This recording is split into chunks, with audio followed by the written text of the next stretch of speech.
Hidden in plain sight, the world's most famous landmarks may not be what they seem. From cities in the clouds to monuments carved from mountains, these structures have stood for centuries. Yet their true purpose remains uncertain. Tonight, we journey across the world to uncover the secrets behind places we thought we understood.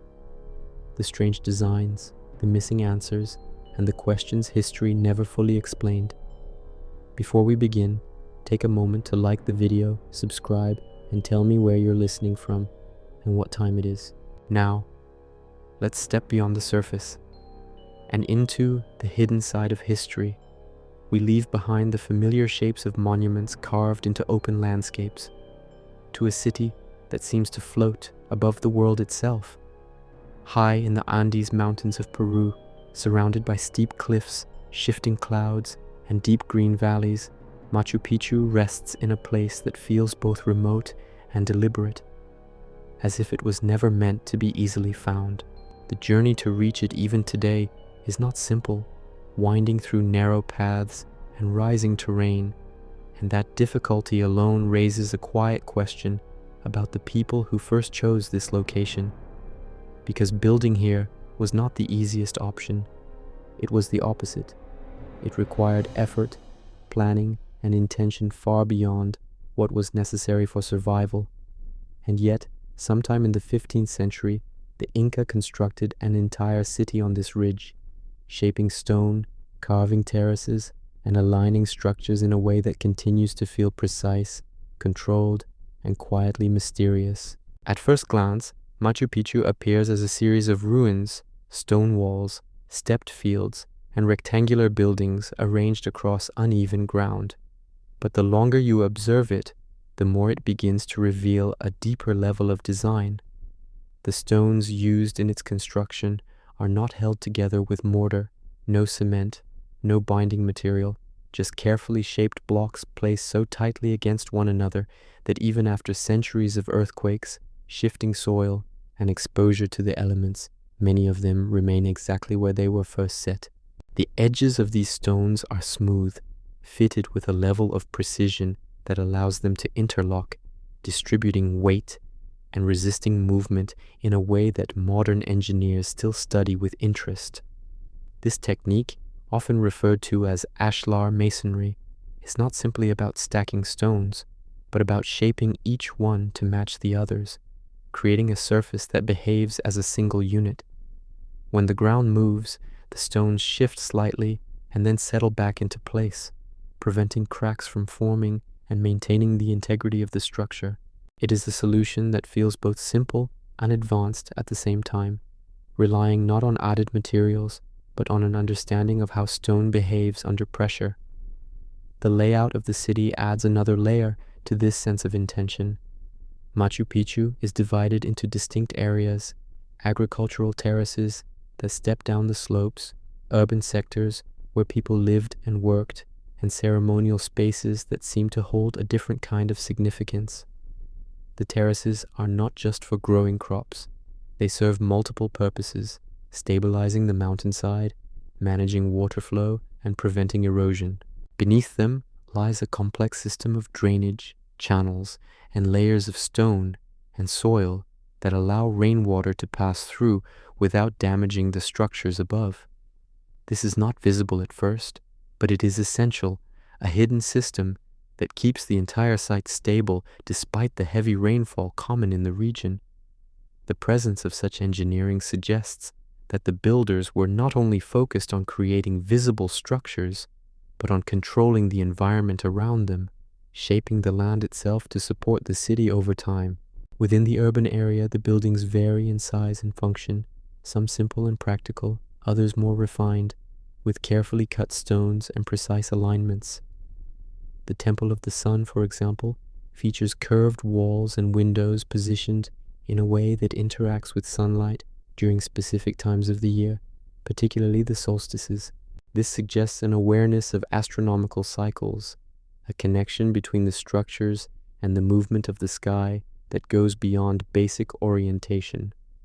Nearby, the Intihuatana stone, often described as a ritual object or a kind of solar clock, sits on a raised platform, carved from the bedrock itself. Its exact purpose is still debated, but its placement and design indicate that it held significance, possibly related to tracking time, marking seasons, or serving as a focal point for ceremonies. These elements, combined with the overall layout of the city, create a sense that Machu Picchu was not just a place to live, but a place with meaning, a space where practical needs and symbolic intentions were intertwined. And yet, despite all of this, one of the most striking aspects of Machu Picchu is what is missing. There are no clear written records from the Inca that describe its purpose, no detailed accounts that explain why it was built or how it was used. The Inca did not develop a written language in the way other civilizations did, relying instead on systems like quipus, knotted strings used for recording information, which have not yet been fully decoded.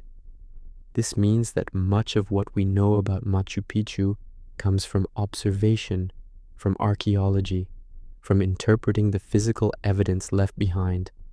And that evidence, while detailed, does not point to a single, clear explanation. One widely accepted idea is that Machu Picchu was a royal estate, a retreat for the Inca Emperor Pachacuti, a place where he and his court could reside away from the main centers of power.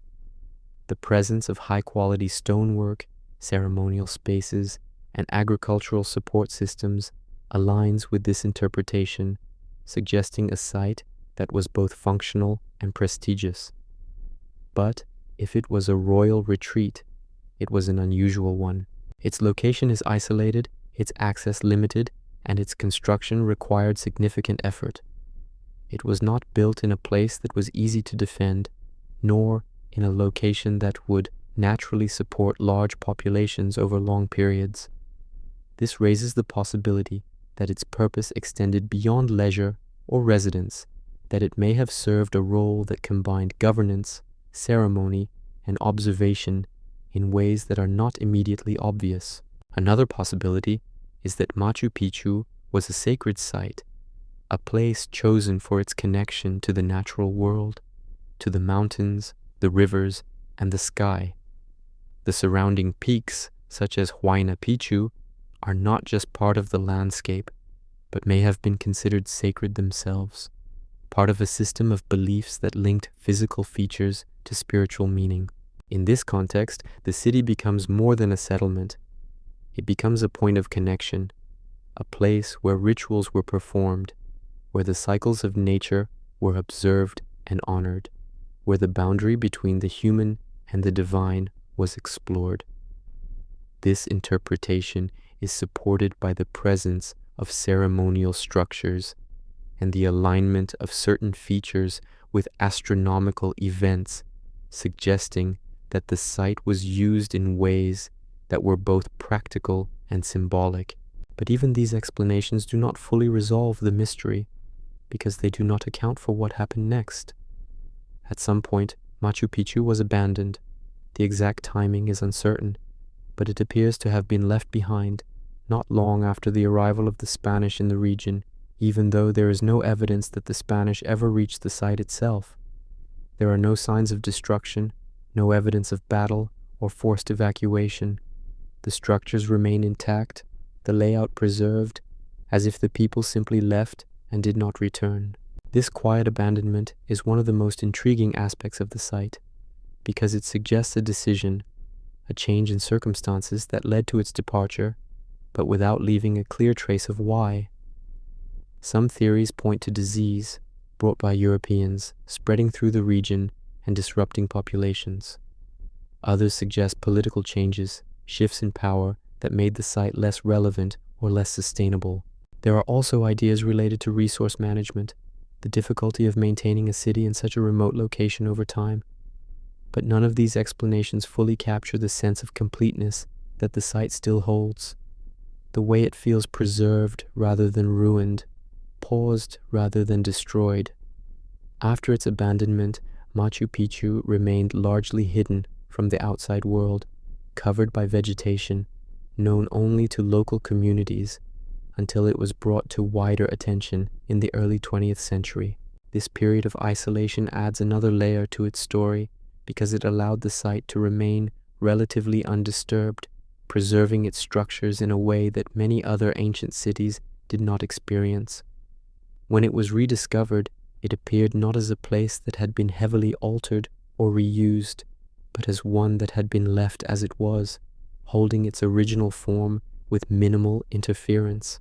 This preservation contributes to the sense that Machu Picchu is not just a historical site, but a snapshot of a moment, a place that captures a specific phase of human activity and then holds it in place, allowing us to observe it without the layers of change that often obscure other sites. As we stand within this understanding, looking at the stone walls, the terraces, the pathways that wind through the city, the question returns, not loudly, but steadily: what was this place truly for? Was it a royal retreat, a sacred center, a combination of both, or something that does not fit neatly into any single category? The precision of its construction, the complexity of its design, the care taken to integrate it into the landscape, all suggest that it was important, that it served a purpose that justified the effort required to build it. And yet, without a clear record, without a definitive explanation, that purpose remains open, shaped by interpretation, influenced by what we can see and what we can only infer. Machu Picchu stands as a reminder that not all history is fully explained, that some places carry meanings that are not entirely visible, that require us to look beyond the surface and consider the possibility that there is more to understand than what has been clearly stated. And as the clouds move across the mountains, revealing and concealing the city in slow, shifting patterns, it continues to hold that quiet presence, balanced between what is known and what remains hidden, asking, without urgency but with persistence, whether it was ever meant to be fully understood or simply experienced as something that exists just beyond complete explanation. We leave behind a city hidden among clouds and mountains, to a structure that leans into the open sky, as if caught in the act of falling and choosing, somehow, to remain. In the quiet Italian city of Pisa, surrounded by flat land and soft soil, stands a tower that was never meant to tilt, never meant to become a symbol of imbalance, and yet has become one of the most recognizable structures in the world. At first glance, it appears almost playful. It's lean, exaggerated, its form simple and familiar. But behind that appearance lies a story that begins not with intention, but with uncertainty, a moment where construction met the limits of the ground beneath it. The Leaning Tower of Pisa was originally conceived as a bell tower, part of a larger cathedral complex, designed to rise vertically, evenly, and with the kind of symmetry expected from architecture of its time. Construction began in the 12th century with careful planning and the use of materials that reflected both strength and elegance. The base was laid, circular in form, built from white and gray marble, its columns and arches arranged with precision. But beneath that carefully constructed foundation lay a problem that would not reveal itself immediately. The soil in Pisa is soft, composed of clay, sand, and shells, a mixture that lacks the firmness needed to support heavy structures without shifting. As the tower began to rise, as the first few levels were completed, something subtle began to occur. The weight of the building pressed unevenly into the ground, causing one side to sink slightly more than the other. At first, this tilt was small, almost unnoticeable, a deviation that could be dismissed or adjusted. But as construction continued, the imbalance became more apparent, the tower leaning further from its intended axis. This was not a sudden collapse or a dramatic failure. It was gradual, a slow movement that unfolded over time, revealing itself layer by layer as the structure grew taller. The builders were not unaware of this change. Evidence suggests that they recognized the tilt early on, that they understood the ground was not behaving as expected, and yet, Instead of abandoning the project, instead of dismantling what had been built and starting again, they chose to continue. This decision introduces one of the central mysteries of the tower. Why continue building on a foundation that was already unstable? One possible explanation lies in the nature of construction at the time. Projects of this scale were not always continuous. Work could pause for years, even decades, due to political changes, financial constraints, or external events. In the case of the Leaning Tower, construction did stop for a period, allowing the ground beneath the structure to settle slightly.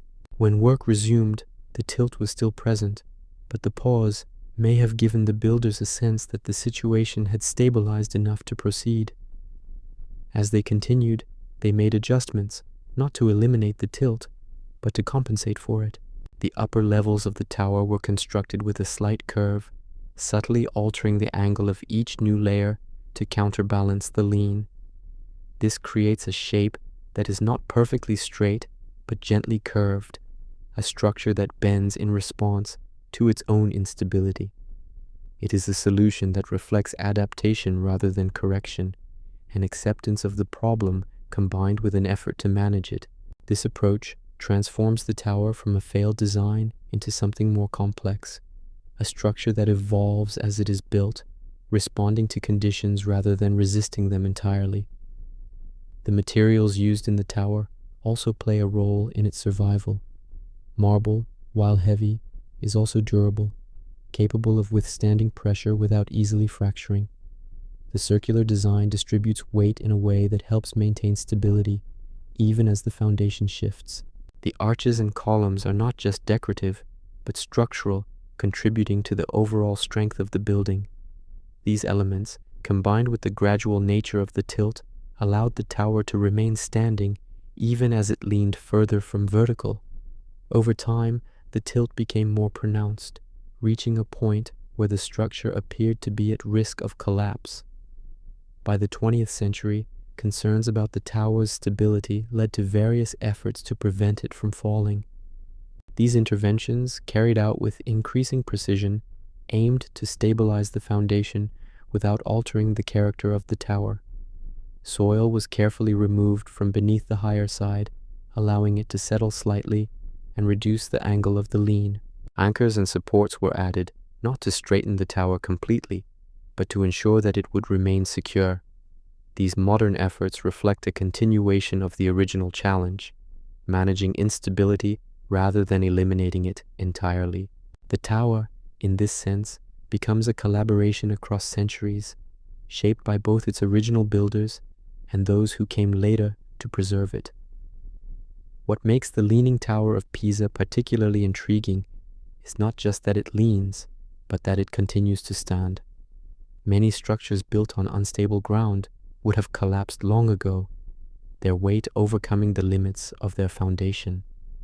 But here, the combination of materials, design, and gradual adaptation has created a balance that persists, a state where the tower is not fully stable in the conventional sense, but stable enough to endure. This raises a question that moves beyond the specifics of Pisa and into a broader reflection on how structures interact with their environment. Is the tower a failure that was never corrected, or is it an example of resilience, of a system that found a way to persist despite its initial flaw? The answer may lie somewhere between these two perspectives. It began as an unintended consequence of building on unsuitable ground, but over time it became something else, a structure that incorporates its own imperfection into its identity. The tilt, once a problem, is now its defining feature, the aspect that draws attention, that transforms it from a simple bell tower into a symbol recognized around the world. This transformation from error to identity is part of what gives the tower its lasting presence. It challenges the idea that perfection is necessary for endurance, showing instead that adaptation, even to flawed conditions, can create something that lasts. At the same time, it invites reflection on the decisions made during its construction, the willingness to continue despite clear signs of instability, the choice to adjust rather than abandon. These decisions suggest a mindset that is both practical and determined, one that values completion and adaptation over starting again. The Leaning Tower of Pisa, in its quiet, angled stance, becomes more than a structure. It becomes a question, not only about engineering, but about intention. Was it simply an accident that was managed over time? Or does its survival point to a deeper understanding of balance, one that allows for imperfection without collapse? As we stand before it, or imagine it clearly, rising against the sky at an angle that feels almost impossible, the answer does not settle easily. It remains suspended, much like the tower itself, between explanation and wonder, leaning not just physically, but conceptually, into a space where certainty gives way to possibility. We leave behind a tower that learned to survive its own imbalance, to a structure that rises straight, deliberate, and unwavering toward the sky. In the heart of Washington, D.C., surrounded by carefully planned avenues and open spaces, the Washington Monument stands as a tall, pale obelisk, simple in form yet commanding in presence. It does not lean, it does not curve, it does not reveal its complexity at first glance. Instead, it appears almost minimal, a clean vertical line extending upward, narrowing as it rises, ending in a pointed tip that seems to touch the sky. But like many landmarks that appear simple from a distance, the closer you look, the more layers begin to emerge, not only in its physical structure, but in its history, its design choices, and the ideas it reflects. Construction of the monument began in the 19th century, intended as a tribute to George Washington, the first president of the United States, a figure associated with leadership, independence, and the founding of a nation. The decision to build a monument of this scale was not just about honoring a person, but about creating a symbol, something that would represent ideals, continuity, and a sense of permanence. The design chosen was an obelisk, a form that did not originate in America, but in ancient Egypt, where similar structures were built thousands of years earlier, often placed at temple entrances, carved from single pieces of stone, and associated with the sun, with light, and with the idea of connection between earth and sky. This choice alone raises a quiet question. Why take a form so deeply rooted in another civilization, another time, and place it at the center of a modern capital? The construction process itself was not smooth or continuous. Work began with enthusiasm, the foundation laid, the lower portion of the monument rising steadily from the ground. But then progress stopped. Funding ran out, political disagreements emerged, and for years the structure stood incomplete, a partially built column exposed to the elements. When construction eventually resumed, it did so under different conditions, with different materials, and this shift left a visible mark on the monument. About 1/3 of the way up, the color of the stone changes. The lower section, built earlier, is slightly darker, while the upper portion, completed later, appears lighter. This difference is not subtle. It is clearly visible, a line that divides the monument into two phases of its own history. This sudden change in color is often explained as the result of using stone from a different quarry after construction resumed, a practical decision based on availability and cost. But it also creates a visual reminder that the monument was not built in a single, uninterrupted effort, but in stages shaped by the conditions of its time. It carries within it a pause, a moment where progress stopped and then began again, leaving behind a trace of that interruption. The structure itself is hollow, not solid as it might appear from the outside. Inside, there are staircases and an elevator, allowing movement upward through the interior, though this internal space is not the focus of its design. The true emphasis is on its exterior form, its verticality, its alignment within the landscape. The monument is positioned along a central axis that connects it to other key structures in Washington, D.C., forming part of a larger plan that organizes the city around lines of sight and symbolic relationships.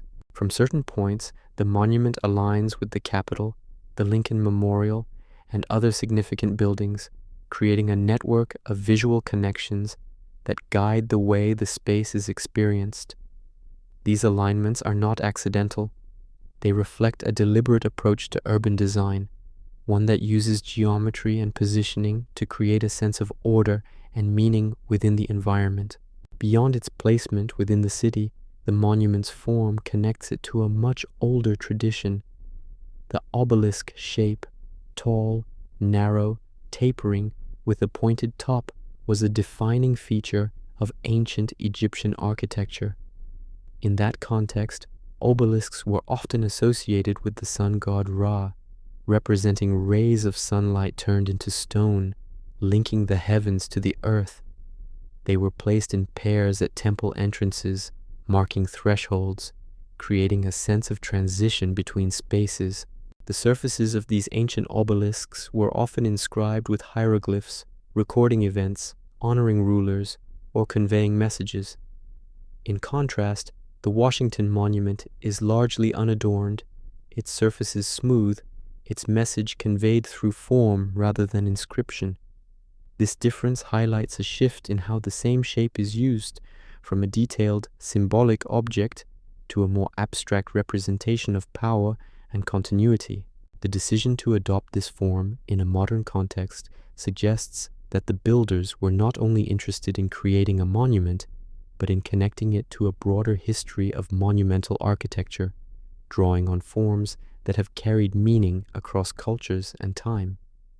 This connection has led to various interpretations, some focusing on the symbolic continuity between ancient and modern expressions of power, others exploring the possibility that certain geometric forms are chosen repeatedly because they resonate in ways that are not always explicitly stated.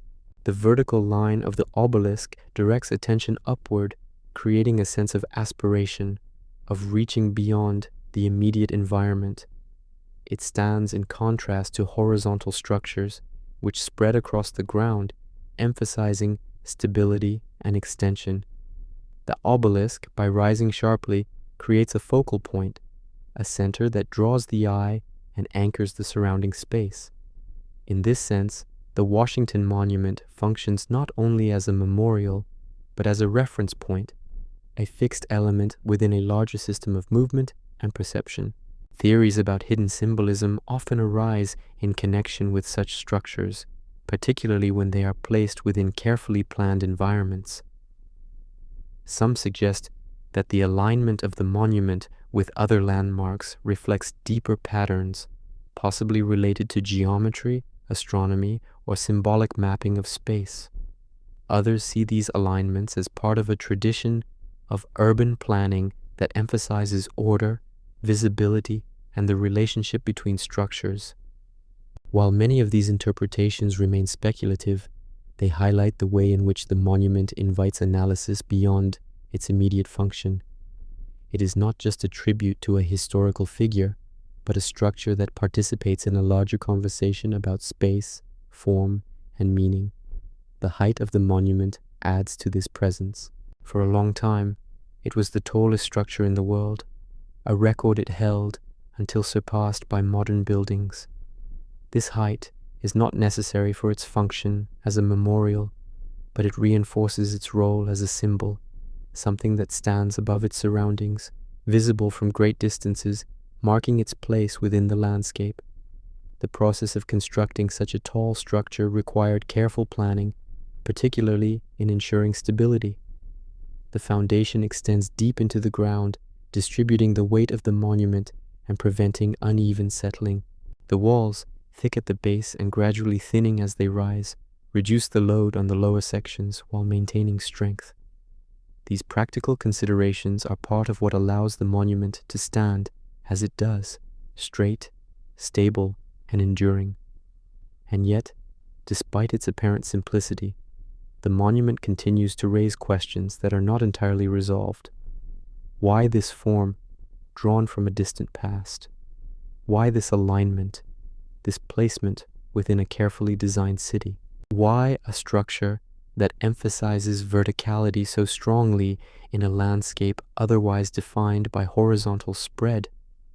These questions do not have single answers. They exist within a range of interpretations, each offering a different perspective on what the monument represents. It may be a continuation of architectural tradition, a symbolic connection to ideas of permanence and power that have been expressed in similar forms across history. It may be a practical choice, a design that is both stable and visually striking.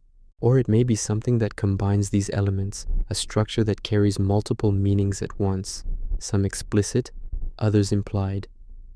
As we step back and look at the Washington Monument in its entirety, rising from the ground, dividing the sky with a single line, it becomes clear that it is more than a simple memorial. It is a point of connection, linking past and present, form and meaning, intention and interpretation.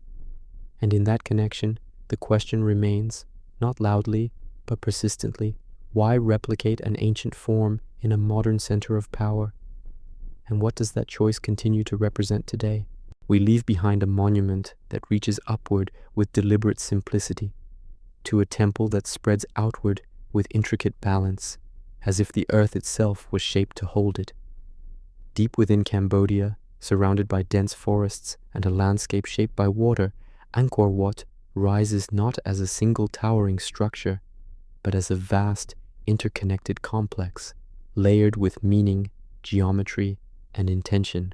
At first glance, it appears symmetrical, almost perfectly ordered, its towers rising in measured formation, its walls enclosing space with precision. But the more time you spend observing it, the more it becomes clear that this is not just a place built for presence, but for alignment, for integration with both the land beneath it and the sky above it. Constructed in the early 12th century during the reign of King Suryavarman II, Angkor Wat was originally dedicated to the Hindu god Vishnu, though over time it transformed into a Buddhist site, adapting to changes in belief while retaining its physical structure. This continuity alone is remarkable, a temple that has shifted in purpose without losing its form, maintaining its presence across centuries of cultural change. The layout of Angkor Wat is defined by a series of concentric enclosures, each one leading inward toward the central towers, creating a sense of progression, of movement from the outer world toward a more focused, elevated space. This design is not arbitrary. It reflects a symbolic representation of Mount Meru, the mythical center of the universe in Hindu cosmology, surrounded by oceans and mountain ranges. The temple itself becomes a model of the cosmos, a physical representation of a larger order, where each element is placed in relation to the whole. The symmetry of the structure is one of its most striking features.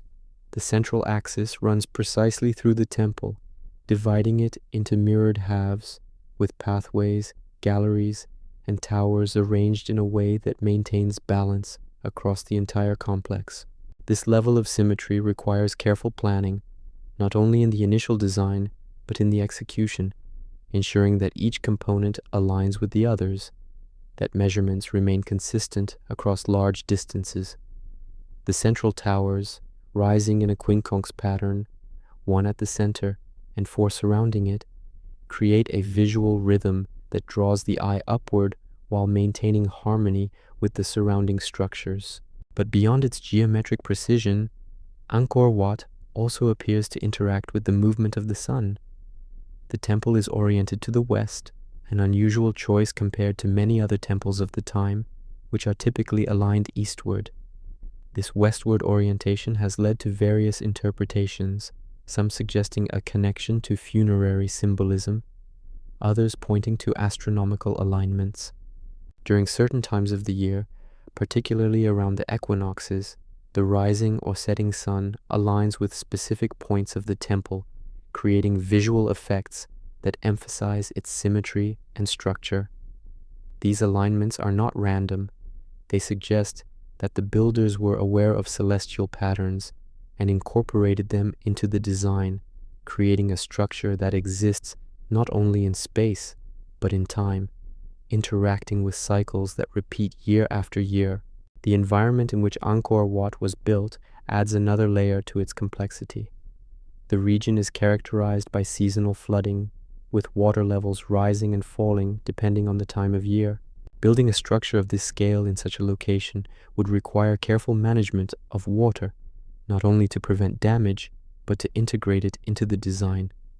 Surrounding the temple is a huge moat, a wide body of water that encircles the complex, serving both as a symbolic ocean and as a functional element that helps regulate groundwater levels. This moat, along with an extensive system of reservoirs, canals, and channels throughout the broader Angkor region, forms a network that controls the flow of water, distributing it during dry periods and managing excess during floods. Beneath the visible structures, there are layers of engineering that are not immediately apparent. Foundations designed to support the weight of the temple while allowing for movement in the soil. The stones used in construction are carefully cut and fitted, similar in some ways to the techniques seen in other ancient sites, allowing the structure to absorb and adapt to shifts rather than resist them rigidly. This adaptability may be one of the reasons why Angkor Wat has survived for so long, enduring not only environmental challenges, but also periods of neglect, conflict, and natural wear. The bas reliefs that cover the walls of the temple add yet another dimension, depicting scenes from mythology, history, and daily life with remarkable detail. These carvings are not just decorative. They contribute to the narrative of the temple, embedding stories into its structure, allowing it to function as both a physical space and a record of cultural expression. The scale of these carvings, stretching across long galleries, suggests a coordinated effort that extends beyond individual craftsmanship, reflecting a system where art, architecture, and symbolism are integrated into a unified whole. Over the centuries, Angkor Wat has faced numerous challenges. The surrounding city of Angkor, once a thriving center of power, eventually declined, with many of its structures overtaken by vegetation, their stones displaced by roots and time. Yet Angkor Wat itself remained relatively intact, preserved in part by its continued use as a religious site, in part by the resilience of its design. While other temples in the region collapsed or deteriorated more significantly, Angkor Wat retained its form, its towers still rising above the landscape, its walls still defining space with clarity. This endurance is not accidental. It reflects a combination of factors: the quality of construction, the integration with the environment, and the adaptability of its structure. But even with all that we can observe, there remains a sense that something about Angkor Wat extends beyond what we fully understand. The precision of its layout, the alignment with celestial events, the management of water in a challenging environment, all point to a level of knowledge that was applied with confidence and consistency.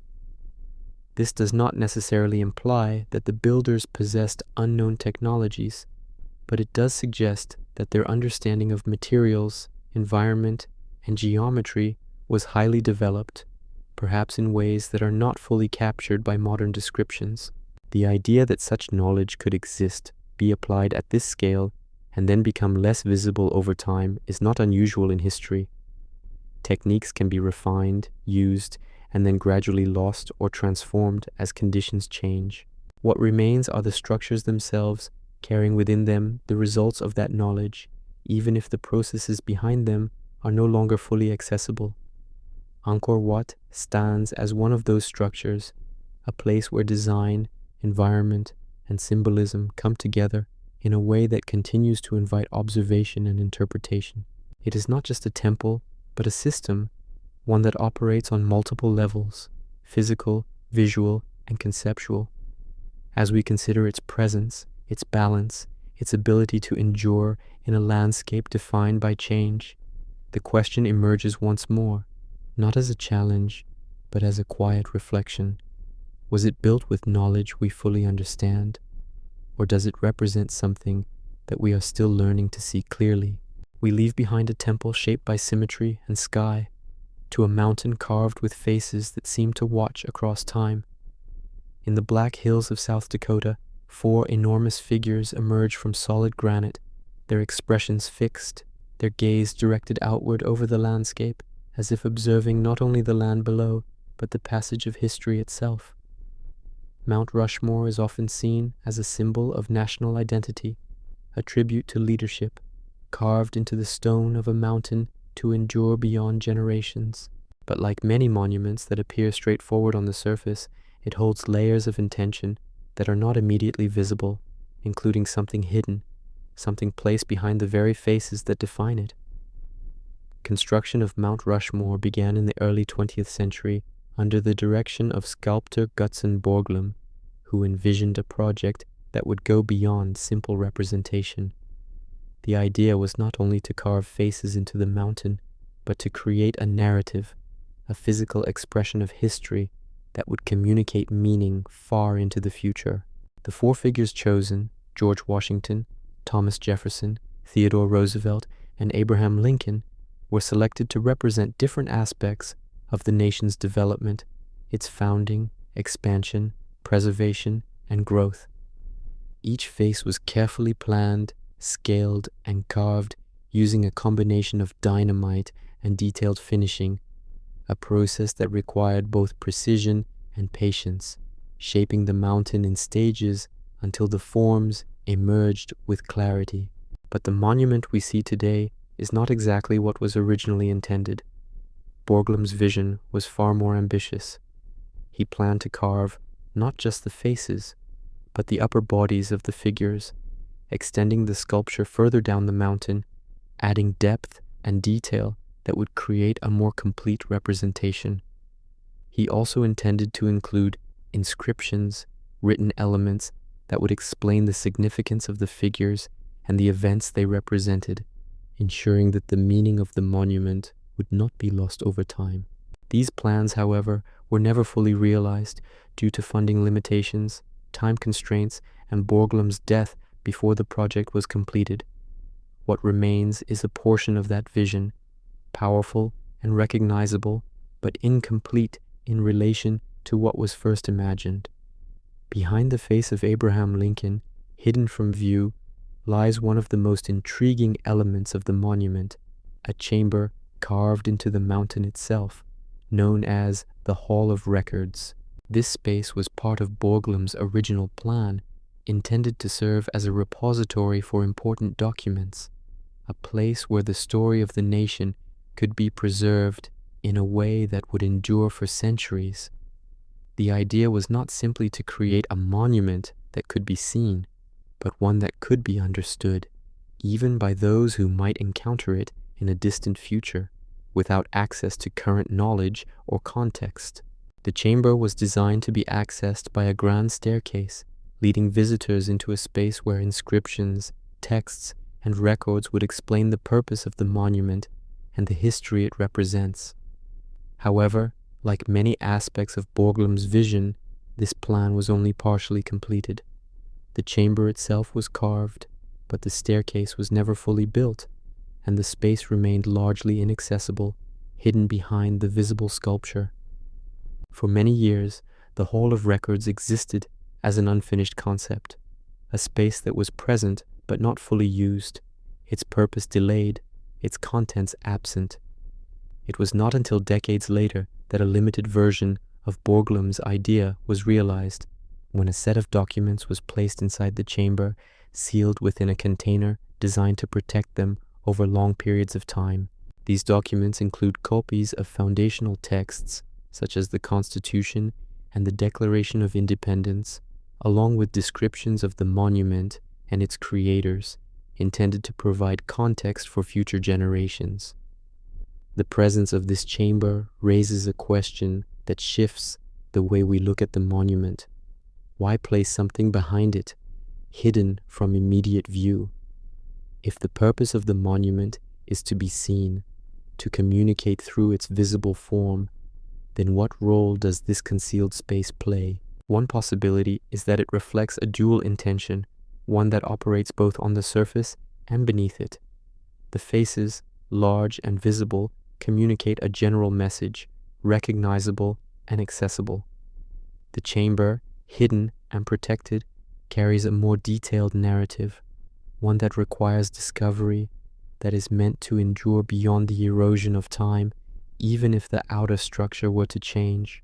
This layering of meaning, visible and hidden, creates a structure that functions on multiple levels, offering different forms of communication depending on how it is approached. The location of Mount Rushmore itself adds another dimension to its interpretation. The Black Hills are considered sacred by the Lakota Sioux, a place of spiritual significance long before the monument was conceived.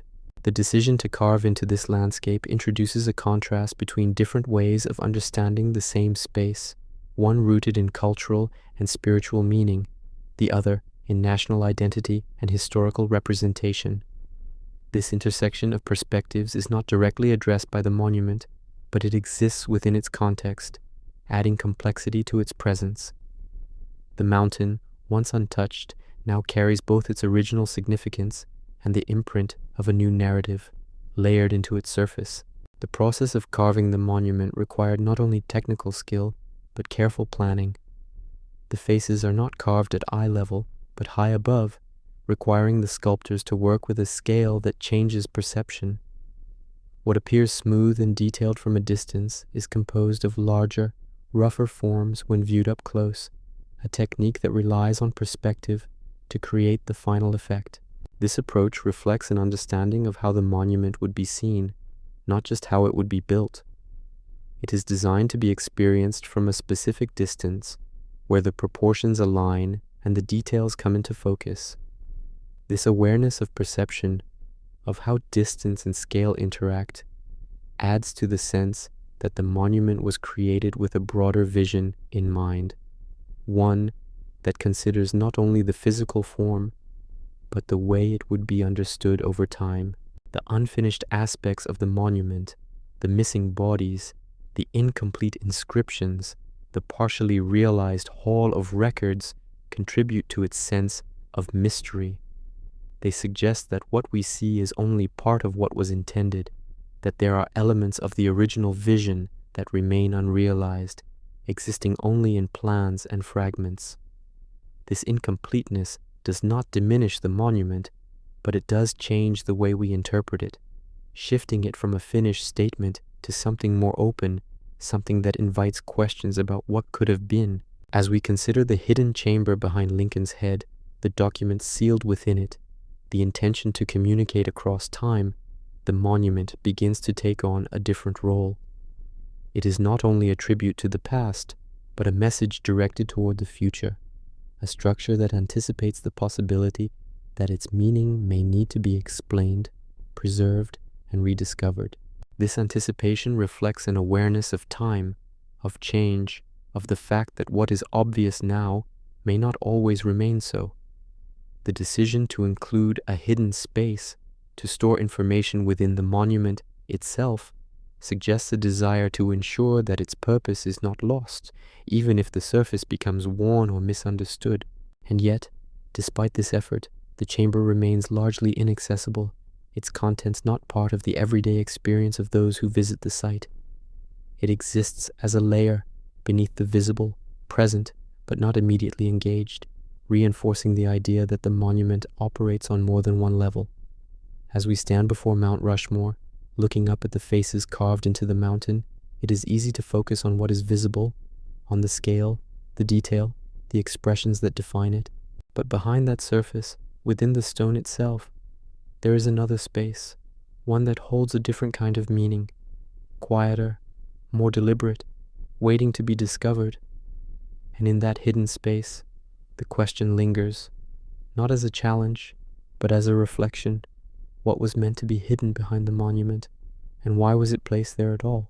We leave behind faces carved into a mountain with something hidden behind them, to an entire city carved directly into the stone itself, as if the landscape was not built upon, but reshaped from within. In the desert of southern Jordan, surrounded by towering cliffs of rose-colored rock, Petra reveals itself slowly, not all at once, but through a narrow passage that winds between high walls of stone. This passage, known as the Sikh, stretches for over a kilometer, its path uneven, its walls rising on either side, blocking the wider view and guiding movement forward in a controlled, almost deliberate way. As you move through it, the outside world fades, replaced by the sound of footsteps, the shifting light above, and the sense that something lies ahead, waiting to be revealed. And then, without warning, the passage opens, and the first structure appears, carved into the rock face with precision and scale that feels almost impossible. The treasury, with its columns, carvings, and detailed facade, stands not as a separate building, but as part of the cliff itself, shaped from the stone rather than assembled from it. This is Petra, a city not constructed in the conventional sense, but carved, hollowed, and formed directly from the natural landscape. The people who created Petra, known as the Nabateans, developed a way of building that did not rely on stacking materials, but on removing them, cutting into the rock to create space, form, and structure. This approach requires a different kind of planning. Instead of placing one element on top of another, the process begins with a solid mass, a cliff face that must be understood before it can be shaped. Each cut is permanent, each removal irreversible, meaning that the design must be clear before the work begins. The precision seen in Petra's structures suggests that this understanding was highly developed, that the builders knew how the stone would respond, how deep to cut, how to maintain balance and symmetry while working within a material that cannot be easily corrected once altered.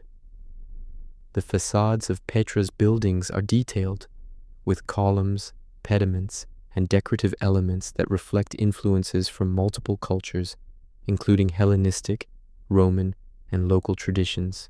But behind these facades, the interiors are often simple, large chambers carved into the rock, their surfaces smooth, their shapes defined by the limits of the material.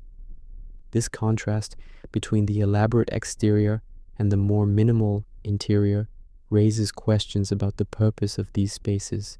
Some were likely tombs, others may have served as temples or public buildings, but the exact function of many structures remains uncertain.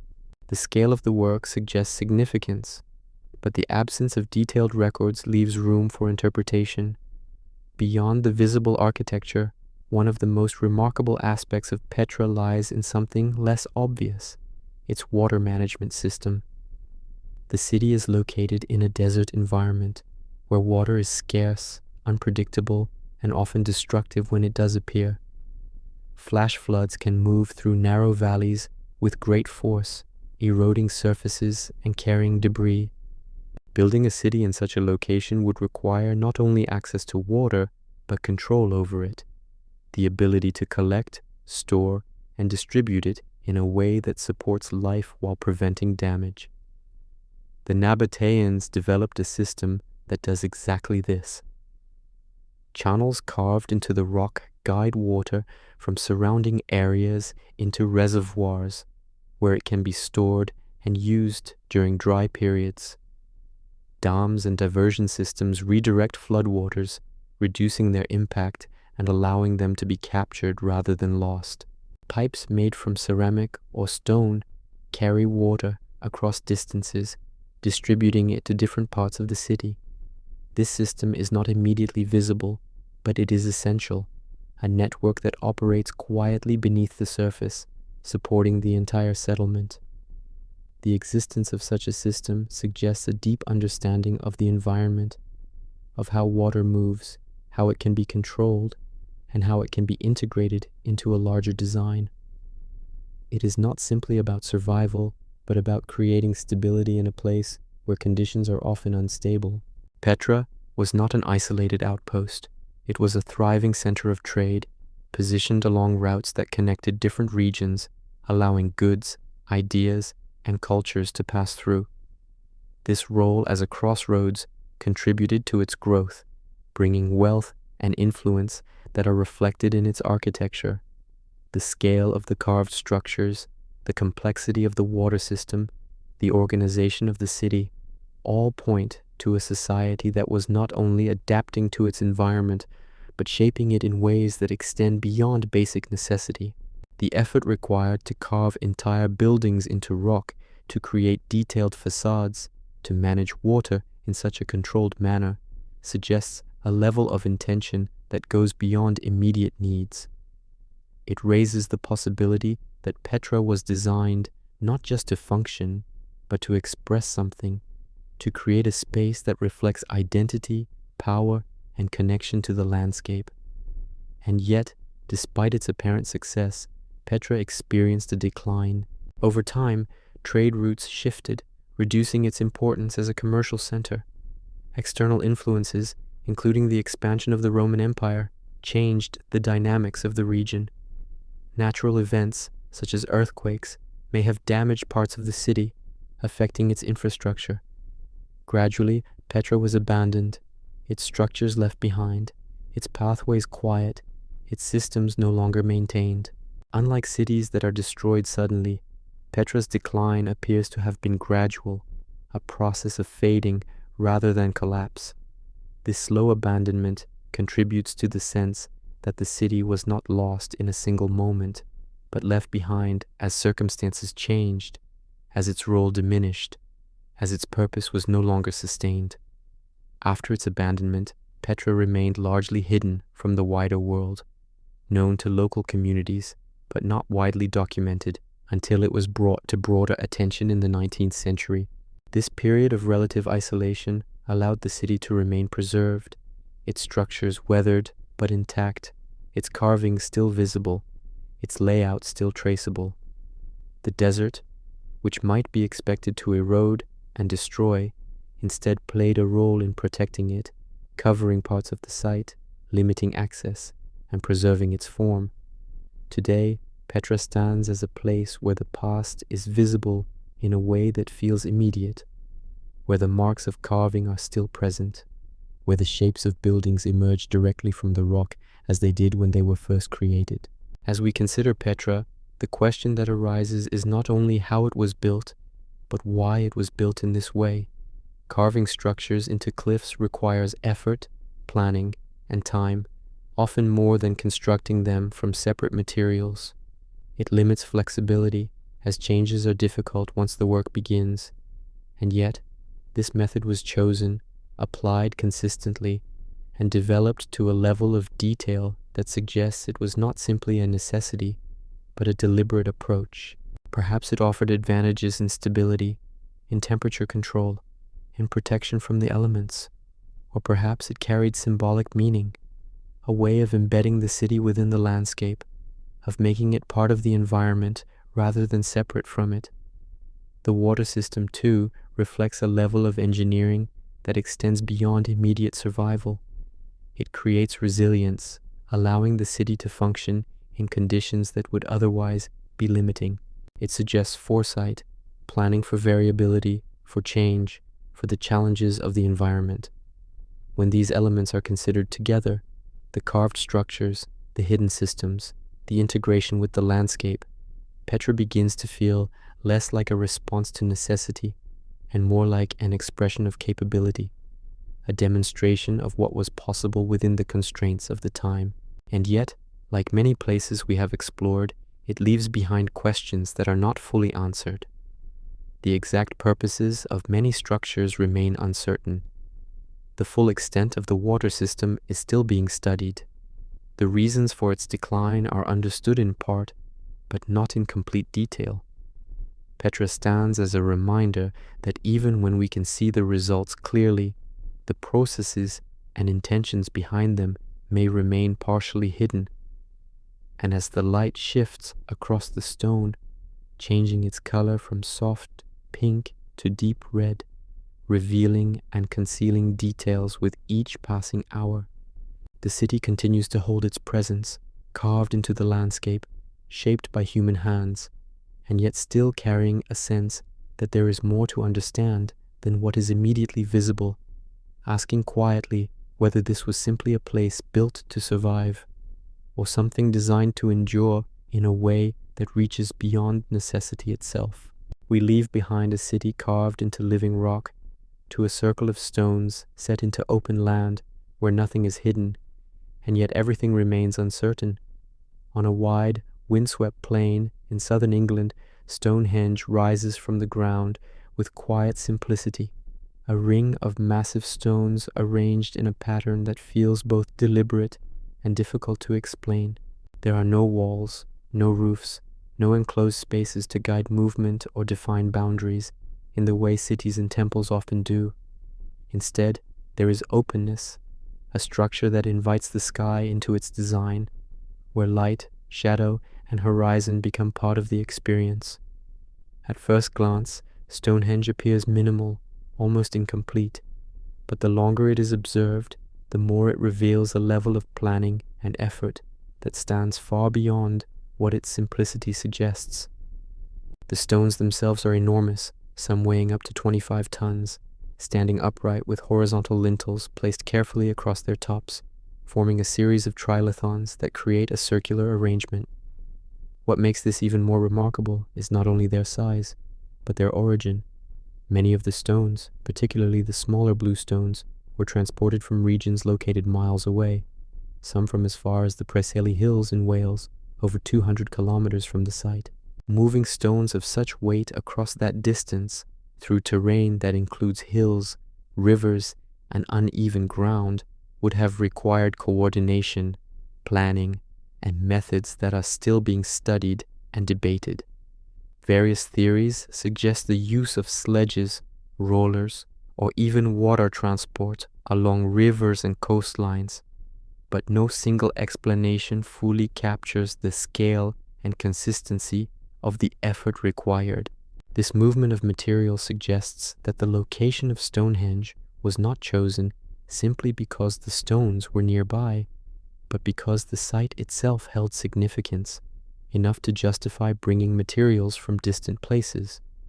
The arrangement of the stones adds another layer to this complexity. They are not placed randomly. The circle, along with the horseshoe-shaped inner structures, reflects a design that maintains symmetry and proportion. The lintels, placed horizontally across the upright stones, are shaped with joints that allow them to fit securely, using techniques that resemble woodworking methods with mortise and tenon connections carved into stone. This level of detail indicates an understanding of how to create stability within a circular form, ensuring that the structure could stand over time despite exposure to weather and shifting ground. The precision of these connections suggests that the builders were not only moving and placing stones, but shaping them in ways that allowed for controlled assembly, creating a structure that behaves as a cohesive unit rather than a loose arrangement of parts. One of the most discussed aspects of Stonehenge is its alignment with the sun, particularly during the summer and winter solstices. On the longest day of the year, the sun rises in alignment with the heel stone, positioned just outside the main circle, casting light into the center of the structure. On the shortest day, the setting sun aligns in the opposite direction, creating a balance between the extremes of the solar cycle. These alignments are not approximate. They are precise enough to suggest that the builders were tracking the movement of the sun over long periods, observing patterns, and incorporating that knowledge into the design of the structure. This connection to the solar cycle has led many to interpret Stonehenge as a kind of calendar, a way of marking time, of identifying key moments in the year that would be important for agricultural, ceremonial, or social purposes. But while the alignment supports this idea, it does not fully explain the structure. A calendar does not necessarily require stones of this size, nor the effort of transporting them across such distances. This raises the possibility that the function of Stonehenge extends beyond simple timekeeping, that it may have served multiple purposes, combining practical observation with symbolic or ritual significance. Archaeological evidence suggests that the site was used over a long period, with different phases of construction and modification. The earliest features include earthworks, ditches, and wooden structures, which were later replaced or supplemented by the stone elements that define the site today.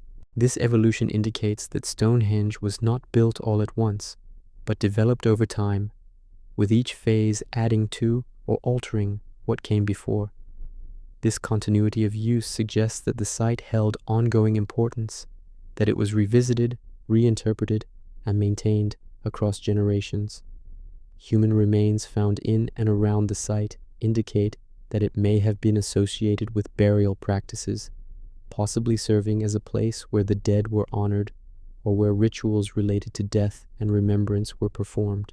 The presence of cremated remains suggests that fire played a role in these practices, adding another element to the interpretation of the site.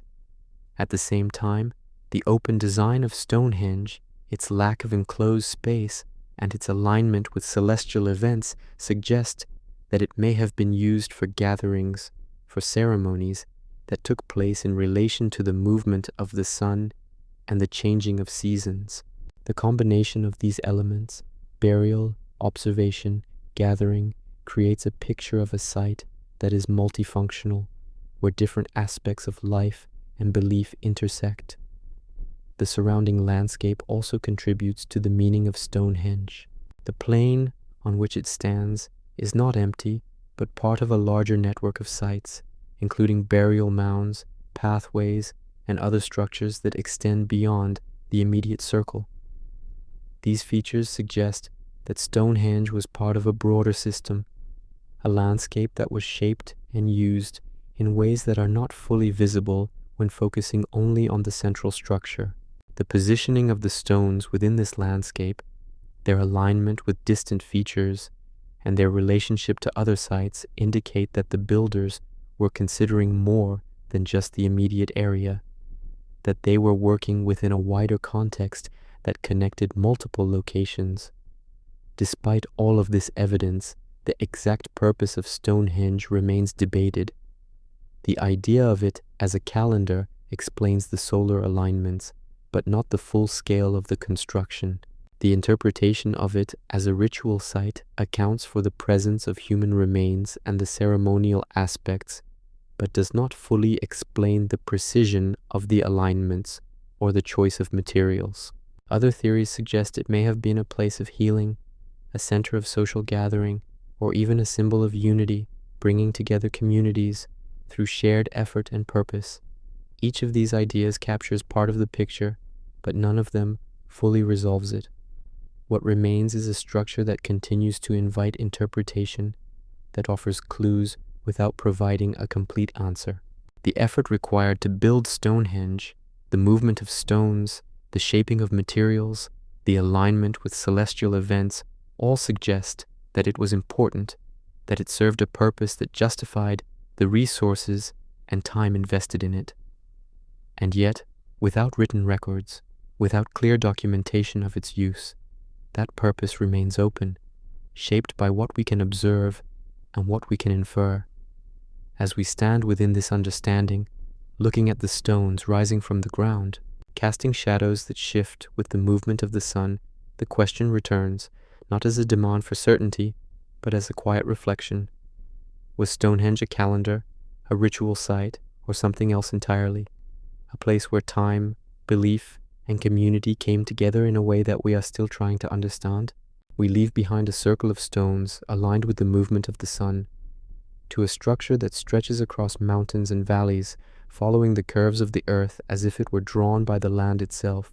The Great Wall of China does not reveal itself all at once.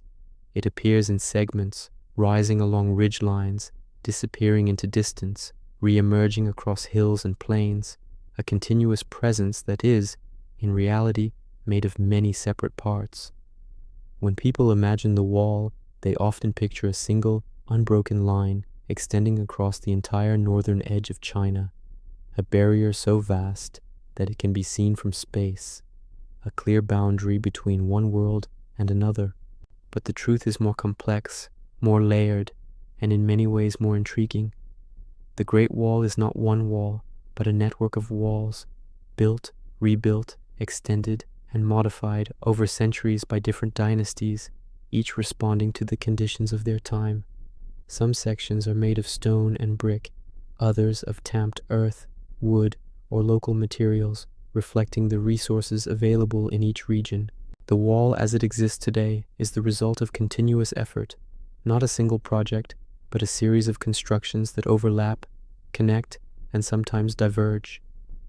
This fragmented nature challenges the idea of the wall as a simple unified structure, revealing instead a system that evolved over time, adapting to changing needs, technologies, and strategies. The purpose most often associated with the Great Wall is defense, a barrier designed to protect settled agricultural regions from incursions by nomadic groups from the north. In this context, the wall functions as a boundary, a physical obstacle that slows movement, channels it into controlled points, and provides vantage positions for observation.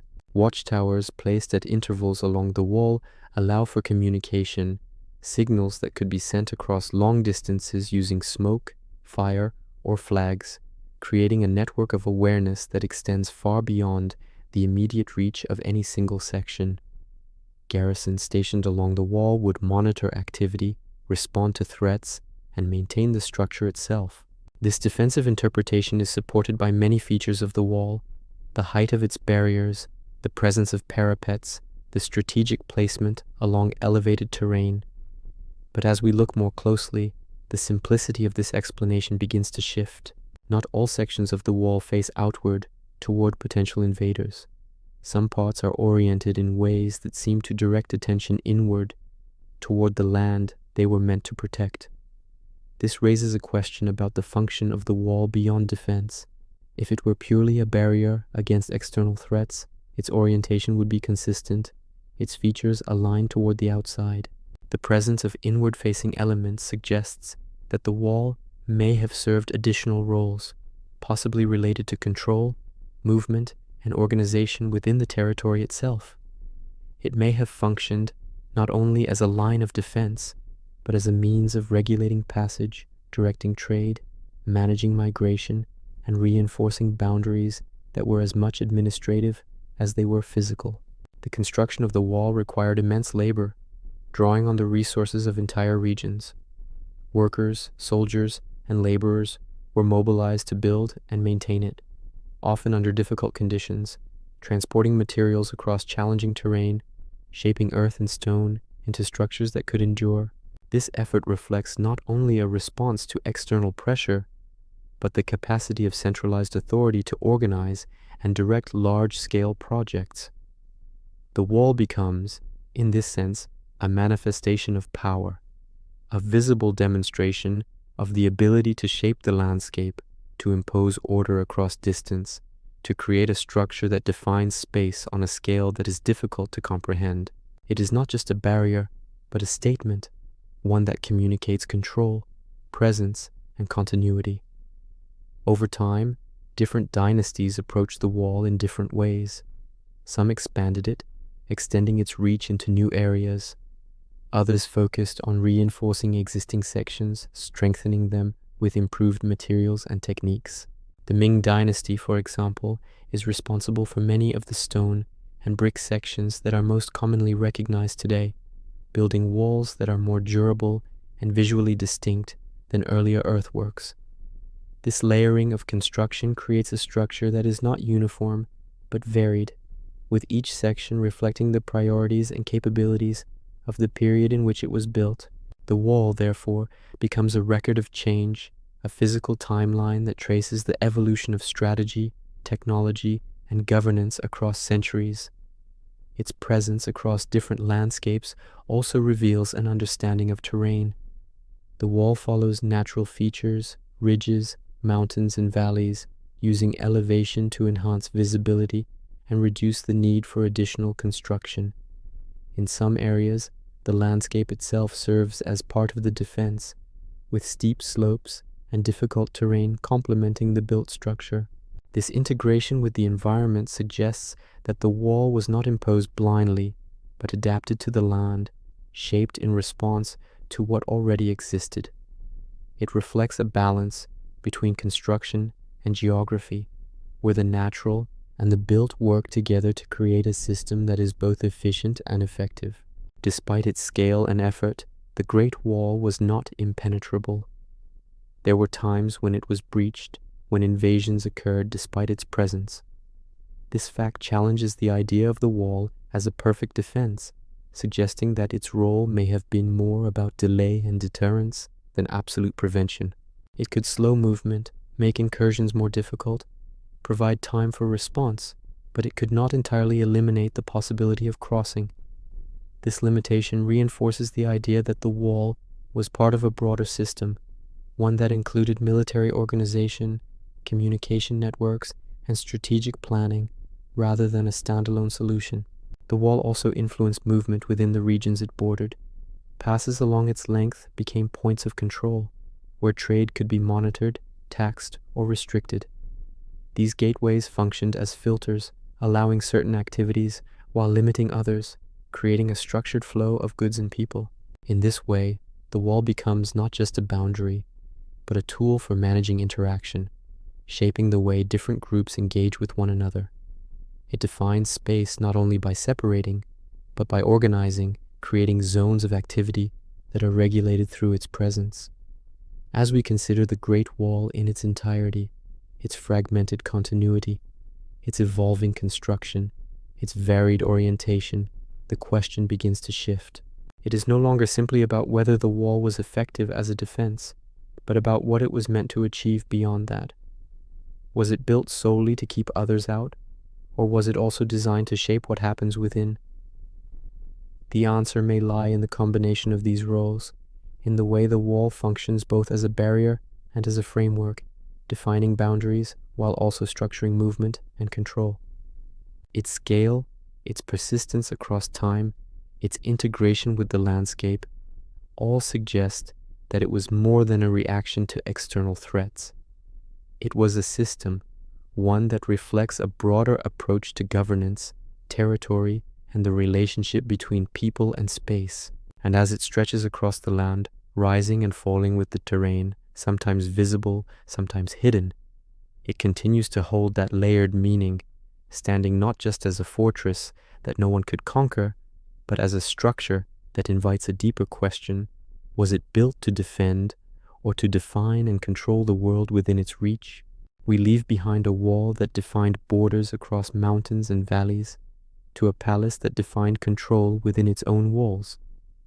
In the countryside just outside Paris, the Palace of Versailles stretches across the landscape with an order so precise that it feels almost unnatural, as if the land itself has been reshaped to follow a single idea.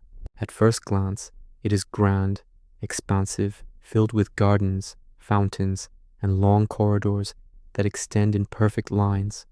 But beneath that beauty lies something more deliberate, a system designed not only to impress, but to influence, to guide behavior, to create an environment where power is not just seen, but felt in every direction. Versailles did not begin as the massive complex it is today. It started as a hunting lodge, a modest structure used by King Louis XIII, set in an area that was far from the center of political activity. It was Louis XIV, the Sun King, who transformed it into something entirely different, expanding it into a palace that would become the heart of royal authority. This transformation was not simply about creating a larger residence. It was about redefining where power resided, shifting it away from traditional centers and concentrating it within a space that could be controlled, observed, and shaped according to a single vision. The layout of Versailles reflects this intention with remarkable clarity. The palace is organized along a central axis, a line that extends from the main entrance through the Hall of Mirrors and out into the gardens beyond, creating a sense of direction that is impossible to ignore. Everything aligns with this axis: pathways, sightlines, arrangements of trees, bodies of water, all positioned to reinforce a sense of order. This symmetry is not just aesthetic. It creates predictability, a structure where movement is guided, where spaces lead into one another in a controlled sequence.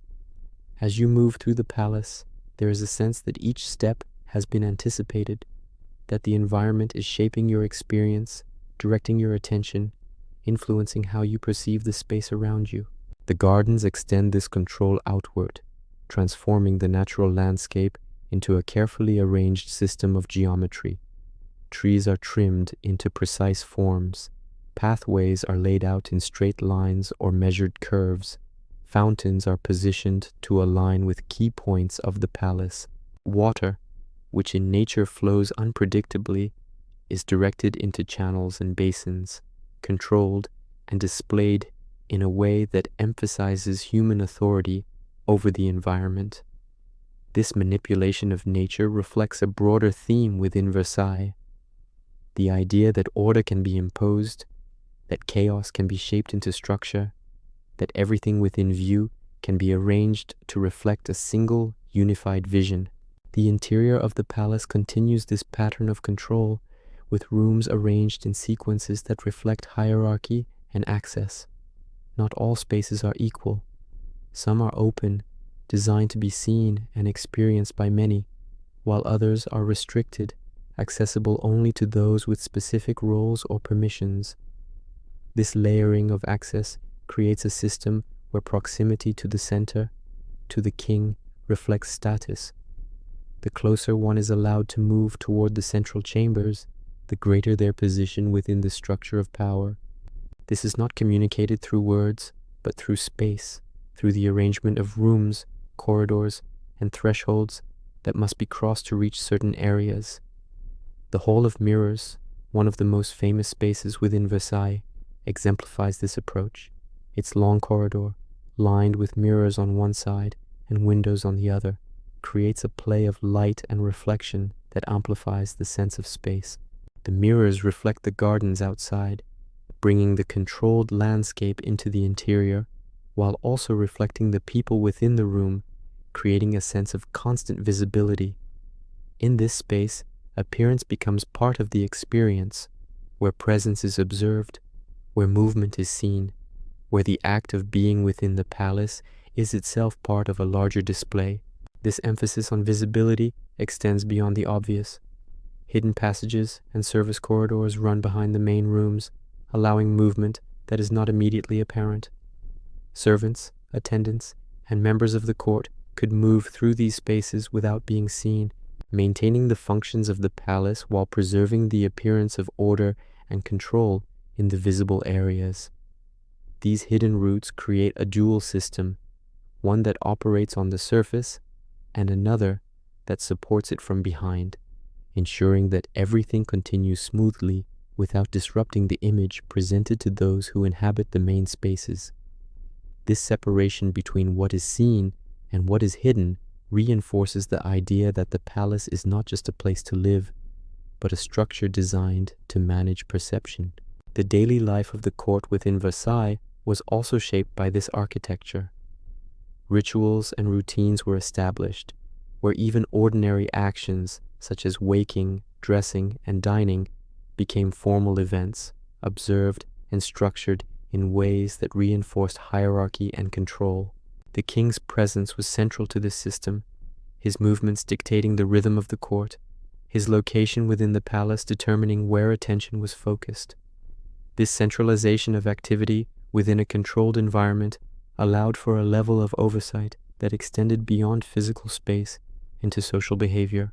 By bringing members of the nobility into Versailles, Louis XIV was able to keep them within view, to reduce the likelihood of independent power forming elsewhere, to create a system where influence was tied to proximity and participation within the palace.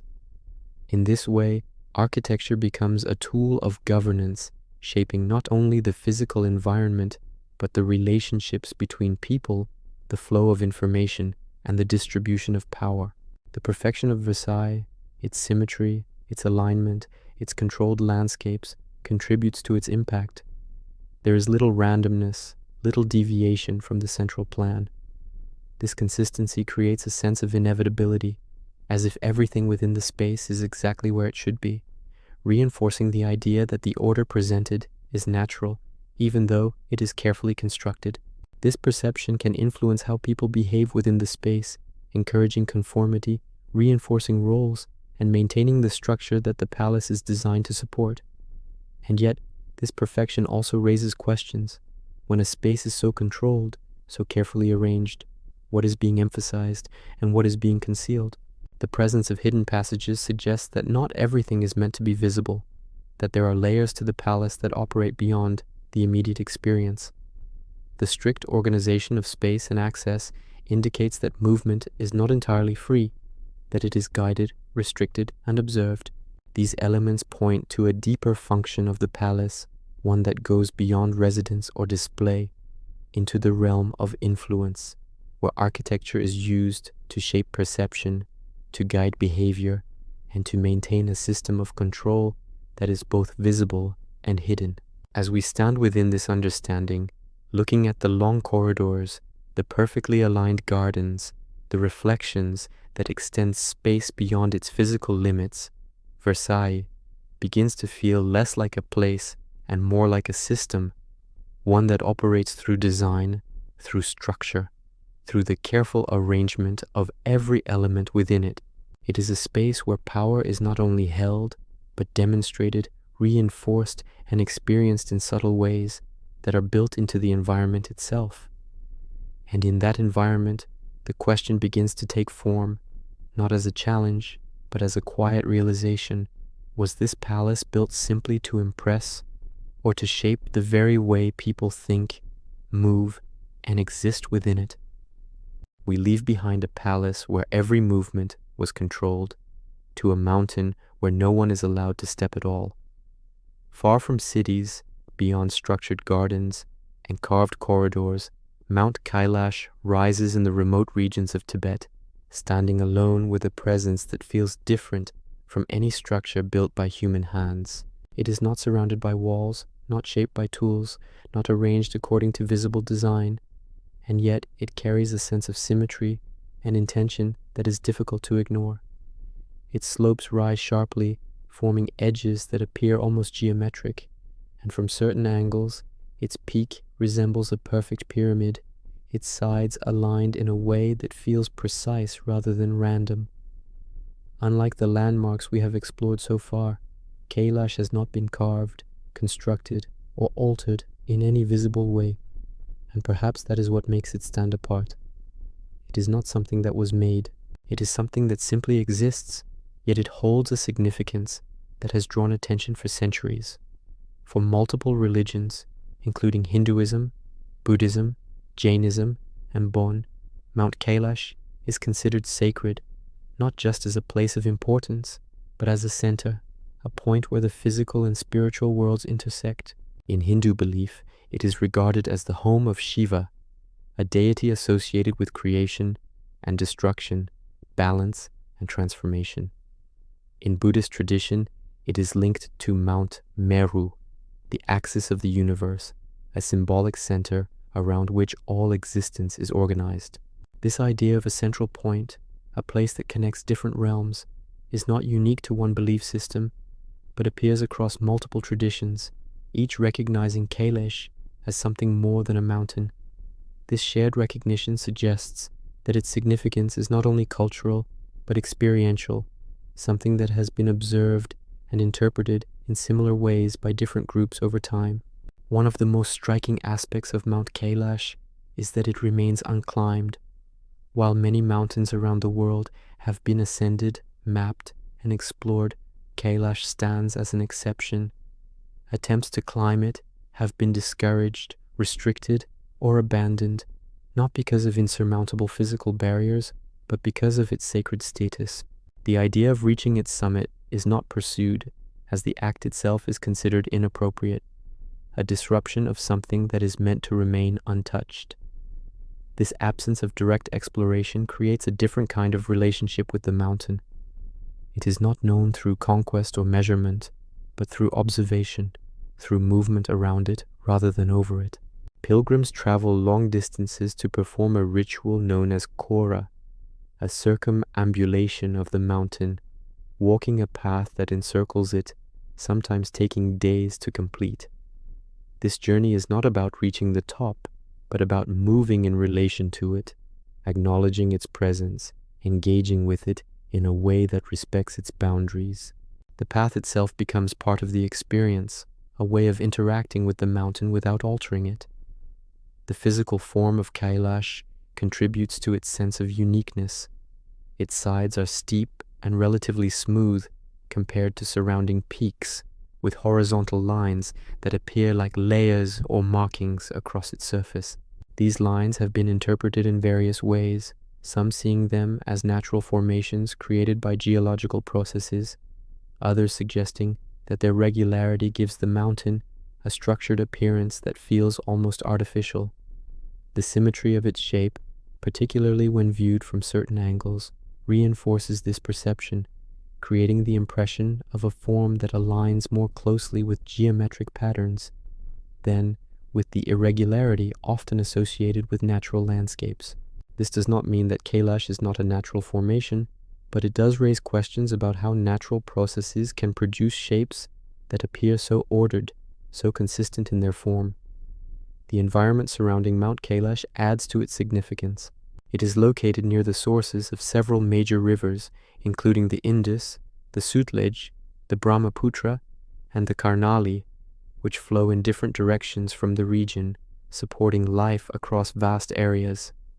This positioning has contributed to the idea of Kailash as a central point, not only symbolically, but geographically, a place from which important elements of the landscape originate. The presence of these rivers, combined with the mountain's form, creates a sense of connection between different parts of the environment, reinforcing the idea that it occupies a unique position within the natural world. There are also accounts of unusual experiences associated with the mountain, though these are often difficult to verify.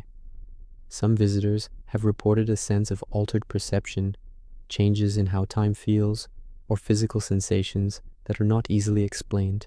Others describe the mountain as having a presence that is felt rather than seen, an effect that goes beyond its visual form.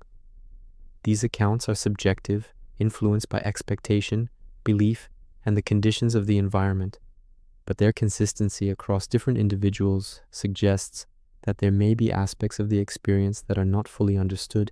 Whether these sensations are the result of altitude, isolation, or psychological factors, or something else entirely, remains open to interpretation. The lack of direct exploration of Kailash means that many questions about its structure remain unanswered. Without detailed surveys of its upper regions, without physical interaction with its summit, much of what is known is based on observation from a distance. This limitation creates space for speculation, for interpretations that extend beyond what can be confirmed. Some have suggested that the mountain's shape and alignment are too precise to be entirely natural, proposing ideas that place it outside conventional geological explanations. Others maintain that its form can be understood through known processes, that its appearance is the result of erosion, tectonic activity, and the natural shaping of rock over time. These differing perspectives reflect the broader tension between what can be explained and what remains uncertain. Mount Kailash exists at the intersection of these views, a place where scientific observation and cultural meaning overlap, each offering a different way of understanding its presence. As we consider the mountain, its symmetry, its sacred status, its untouched summit, and the experiences associated with it, the question begins to take shape. Is Kailash simply a natural formation that happens to resemble geometric precision? Or does it represent something more, something that has not yet been fully understood?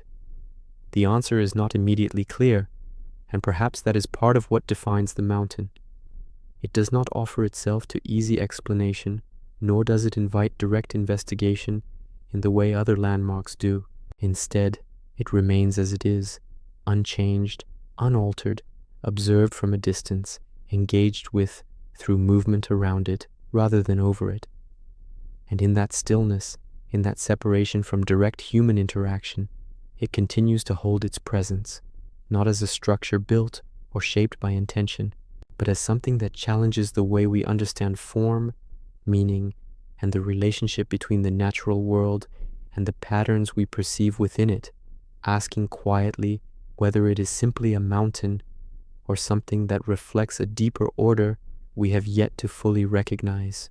We leave behind a mountain that no one is allowed to climb, to a world hidden beneath the earth where entire communities once lived out of sight. In the region of Cappadocia in central Turkey, the landscape above ground appears unusual but not entirely unexpected. Soft, volcanic rock shaped into rolling hills and tall formations by wind and time. But beneath this surface lies something far more unexpected, an underground city carved deep into the earth, extending through multiple levels with corridors, rooms, and systems that suggest long-term habitation rather than temporary refuge. This is Derinkuyu, a place that does not reveal itself at a distance, a structure that exists entirely below, concealed from view, as if it was never meant to be seen at all. The entrance is modest, easily overlooked, leading downward into narrow passageways that quickly separate the visitor from the world above. As you descend, the space expands, opening into larger chambers, branching into networks of tunnels that connect different areas of the city. The deeper you go, the more it becomes clear that this is not a simple shelter, but a complex system, one that was designed to support life for extended periods. Derinkuyu is not limited to a single level. It extends downward through multiple floors, some estimates suggesting up to 18 levels, though not all are accessible today. Each level serves a purpose, with spaces for living, storage, food preparation, and communal activity. There are rooms that appear to have been used as kitchens, others as sleeping areas, others for keeping animals, indicating that the city was designed to accommodate not just people, but the elements of daily life that would be necessary for survival. The organization of these spaces suggests planning, an understanding of how different functions relate to one another, how movement between levels can be managed, and how resources can be distributed within a confined environment. One of the most remarkable features of Derinkuyu is its ventilation system. Air shafts extend from deep within the city to the surface, allowing fresh air to circulate throughout the underground spaces. These shafts are not random openings. They are carefully positioned to maintain airflow across multiple levels, ensuring that even the deepest areas remain breathable. Some of these shafts also served as wells, providing access to water that could be used by those inside the city. The integration of ventilation and water supply reflects a level of engineering that goes beyond basic excavation. It shows an understanding of how to create a sustainable environment underground, where natural conditions must be managed rather than relied upon. Without such systems, long-term habitation would not be possible. The presence of these features suggests that Derinkuyu was not built for short-term use, but for extended occupation, a place where people could remain for days, weeks, or possibly longer. The design of the city also includes elements of security. Narrow passageways can be closed off with large circular stone doors, heavy discs that could be rolled into place to block access from one section to another. These doors are positioned in ways that allow defenders to control movement through the tunnels, creating choke points that would make it difficult for intruders to pass. Small holes in these doors may have been used to observe or communicate without opening them fully, adding another layer of control. This defensive design suggests that the city was not only a place to live, but a place to hide, to protect its inhabitants from something outside. The question that follows naturally is, what were they hiding from? The origins of Derinkuyu are not entirely clear. While it is known that the city was used by various groups over time, including early Christians who sought refuge from persecution, the initial construction may date back much earlier, possibly to the Phrygians or other ancient civilizations in the region. The soft volcanic rock of Cappadocia makes it possible to carve out spaces with relative ease compared to harder stone, but the scale of Derinkuyu suggests a level of effort that goes beyond what would be required for simple storage or occasional shelter. The depth, the number of levels, the complexity of its systems all indicate that this was a project of significant importance, one that required coordination, labor, and planning over time. If the city was used as a refuge, it implies a threat, something that made it necessary to move underground rather than remain on the surface. Historical records point to periods of conflict, invasions, and instability in the region, times when communities may have needed to protect themselves from external forces. In such contexts, an underground city offers advantages. It is hidden, difficult to detect, and easier to defend, with controlled entry points and limited access. It provides shelter from attack, from environmental conditions, and from visibility. But the scale of Derinkuyu raises the question of whether it was built in response to specific events, or as a general precaution, a system prepared in advance for situations that might arise. The ability to house thousands of people suggests that it was not intended for a small group, but for a larger community, possibly including entire villages. This level of preparation implies a shared understanding of risk, a collective decision to invest in a structure that would not be used continuously, but would be essential when needed. The presence of storage areas indicates that supplies could be kept within the city, allowing inhabitants to remain inside without immediate reliance on the outside world. Food, water, and other necessities could be managed within the system, creating a self-contained environment for a limited period. The deeper levels of the city, further from the surface, may have been used for more secure or sensitive functions, though their exact purpose is not fully known. The layout of Derinkuyu also reflects an understanding of movement and orientation within a confined space. Corridors connect different areas in ways that allow for navigation without direct exposure to the surface. The vertical arrangement of levels, combined with horizontal passages, creates a three-dimensional network that must be understood to be used effectively. This suggests that those who lived or took refuge in the city were familiar with its structure, able to move through it with confidence, while outsiders would find it disorienting and difficult to navigate.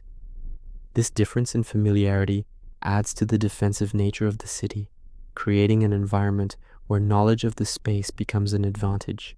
Despite its complexity, Derinkuyu does not provide a clear answer to the question of why it was built in the form it takes. It offers evidence of use, of adaptation over time, of responses to changing conditions, but the original intention remains partially hidden, much like the city itself. It may have begun as a smaller system, expanded over time as needs grew, or it may have been conceived as a large-scale project from the beginning. The lack of detailed records leaves room for interpretation, allowing multiple possibilities to exist without a single definitive explanation. As we move through the idea of Derinkuyu, descending into its levels, considering its systems, its defenses, its capacity, the sense of purpose becomes clear, even if the details do not. This was a place designed to protect, to conceal, to sustain life in conditions where the surface could not. It represents a different approach to space, one that moves inward rather than outward, that prioritizes security and control over visibility and expansion. And in that inward movement, the question remains, not as a statement, but as a quiet reflection. What were they preparing for? And what kind of threat required a city to be built, not above the ground, but hidden entirely beneath it? We leave behind a city hidden beneath the earth, to an island where giants stand in silence, watching over a land that feels both isolated and deeply intentional. In the middle of the Pacific Ocean, far from major continents, Easter Island rises as a remote and windswept place, its coastline shaped by volcanic rock, its interior marked by rolling hills and open plains. At first, it appears quiet, almost empty, but scattered across this landscape are figures that immediately draw attention. Massive stone statues known as moai, standing upright, facing inward toward the land, their expressions calm, their presence unmistakable. These statues are not small. Some stand over 10 meters tall, weighing dozens of tons, carved from volcanic stone and placed in positions that suggest purpose rather than randomness. They are not grouped in a single location, but distributed across the island, often arranged on platforms called ahu, which elevate them slightly above the surrounding ground. From a distance, they appear as watchers, their gaze directed toward the interior, as if observing something that is no longer visible. The first question that arises is not only why they were created, but how they were moved. The stone used for most of the moai comes from a quarry located at Rano Raraku, a volcanic crater where hundreds of partially carved statues still remain, some completed, others abandoned at various stages of production. This quarry serves as a record of the process, showing how the statues were shaped directly from the rock face, cut free, and then somehow transported across the island to their final positions. The distances involved vary, but in some cases the statues were moved several kilometers across uneven terrain without the use of modern machinery, wheels, or animals capable of carrying such weight. The methods used to achieve this remain a subject of ongoing study and debate. Some theories suggest that the statues were dragged horizontally on sledges using ropes and coordinated effort.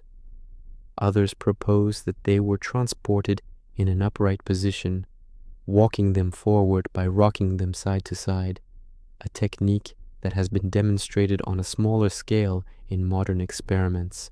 This latter idea aligns with local oral traditions, which describe the statues as moving themselves, guided by spiritual power rather than purely physical force.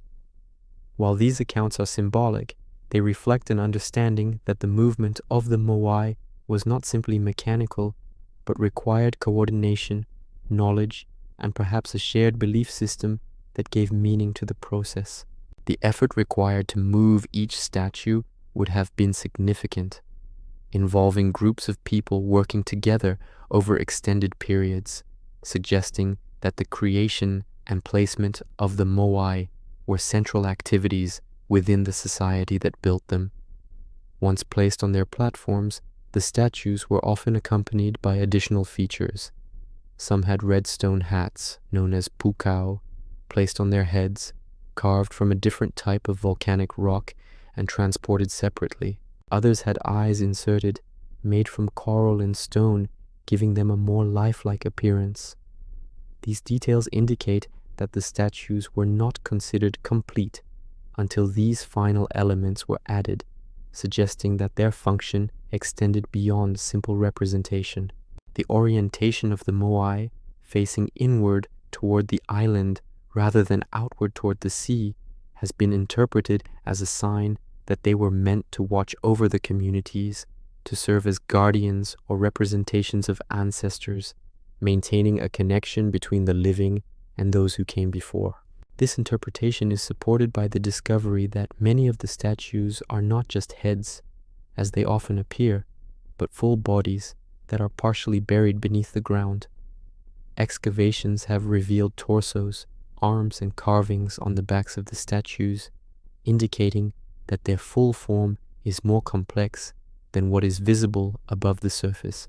The burial of these bodies, whether intentional or the result of gradual sediment accumulation, adds another layer to their presence, suggesting that what we see is only part of the original design. The existence of these buried sections changes the way the statues are perceived, transforming them from simple markers into more complete figures, integrated into the landscape in a way that blends visibility with concealment. The society that created the moai, known as the Rapa Nui, developed a culture that was closely tied to the island's environment. Resources were limited, and the ability to manage them effectively would have been essential for long-term survival. The construction of the statues, along with the platforms and associated structures, required not only labor, but materials, including wood for tools, ropes, and possibly transport mechanisms. Over time, evidence suggests that the island experienced environmental changes, including deforestation, which may have affected the availability of resources and contributed to shifts in how the society functioned. The timing and causes of these changes are still debated, but they are often linked to the decline of the Moai building tradition. At some point, the creation and movement of statues ceased, and many of the existing Moai were toppled, either through conflict, environmental stress, or changes in belief systems. This transition marks a significant shift in the history of the island, moving from a period of large-scale construction to one of decline and transformation. The reasons behind this change are not fully understood, but they suggest that the system that supported the creation of the Moai was no longer sustainable, whether due to internal factors, external influences, or a combination of both. The arrival of Europeans in the 18th century introduced additional challenges, including disease and disruption, further affecting the population and its ability to maintain its traditions. Despite these changes, the Moai remain, standing where they were placed, silent witnesses to a past that is only partially understood. Their presence raises questions that extend beyond their construction. Why invest so much effort in creating these figures? What did they represent to those who built them? And how did a society with limited resources manage to carry out such large-scale projects over time? The answers to these questions are not fully clear, but they point to a system of belief and organization that place significant importance on the statues, enough to justify the effort required to create and move them. The combination of technical challenge, cultural meaning, and environmental context creates a picture that is both detailed and incomplete, offering insight into what was achieved, but not fully explaining how or why it was sustained. As we stand within this understanding, looking at the Moai across the landscape, their forms rising from the ground, their bodies partially hidden, their faces turned inward, the question returns once more, not as a demand for a single answer, but as an open reflection. How were these giants moved across the island, and why was it so important that they were placed exactly where they now stand? We leave behind an island where silent giants stand in place, to a pattern that seems to stretch far beyond any single location, connecting distant landmarks across the world in ways that feel difficult to ignore. When we look at sites like Machu Picchu high in the Andes, the pyramids of Giza rising from the Egyptian desert, and Angkor Wat surrounded by the forests of Cambodia, they appear separate, shaped by different cultures, built in different times, with no direct contact between them. Each belongs to its own history, its own environment, its own system of belief. And yet, when placed side by side, certain similarities begin to emerge, not in obvious design details, but in deeper patterns, in how they are positioned, how they relate to the landscape, and how they align with elements beyond the immediate ground beneath them. These patterns do not immediately form a clear explanation, but they raise a question that continues to return, quietly but persistently. Are these similarities the result of coincidence, or do they point to something shared, something that connects these places across distance and time? One of the first aspects to consider is location. Many of these landmarks are not placed randomly within their regions. Machu Picchu sits along a ridge between mountain peaks, positioned in a way that aligns with surrounding natural features, its layout reflecting the contours of the land. The pyramids of Giza are placed on a plateau overlooking the Nile, their arrangement forming a pattern that has been compared to the stars of Orion's belt. Though this interpretation remains debated, Angkor Wat is oriented in relation to the cardinal directions, with its central axis and surrounding structures aligned with both the landscape and celestial events.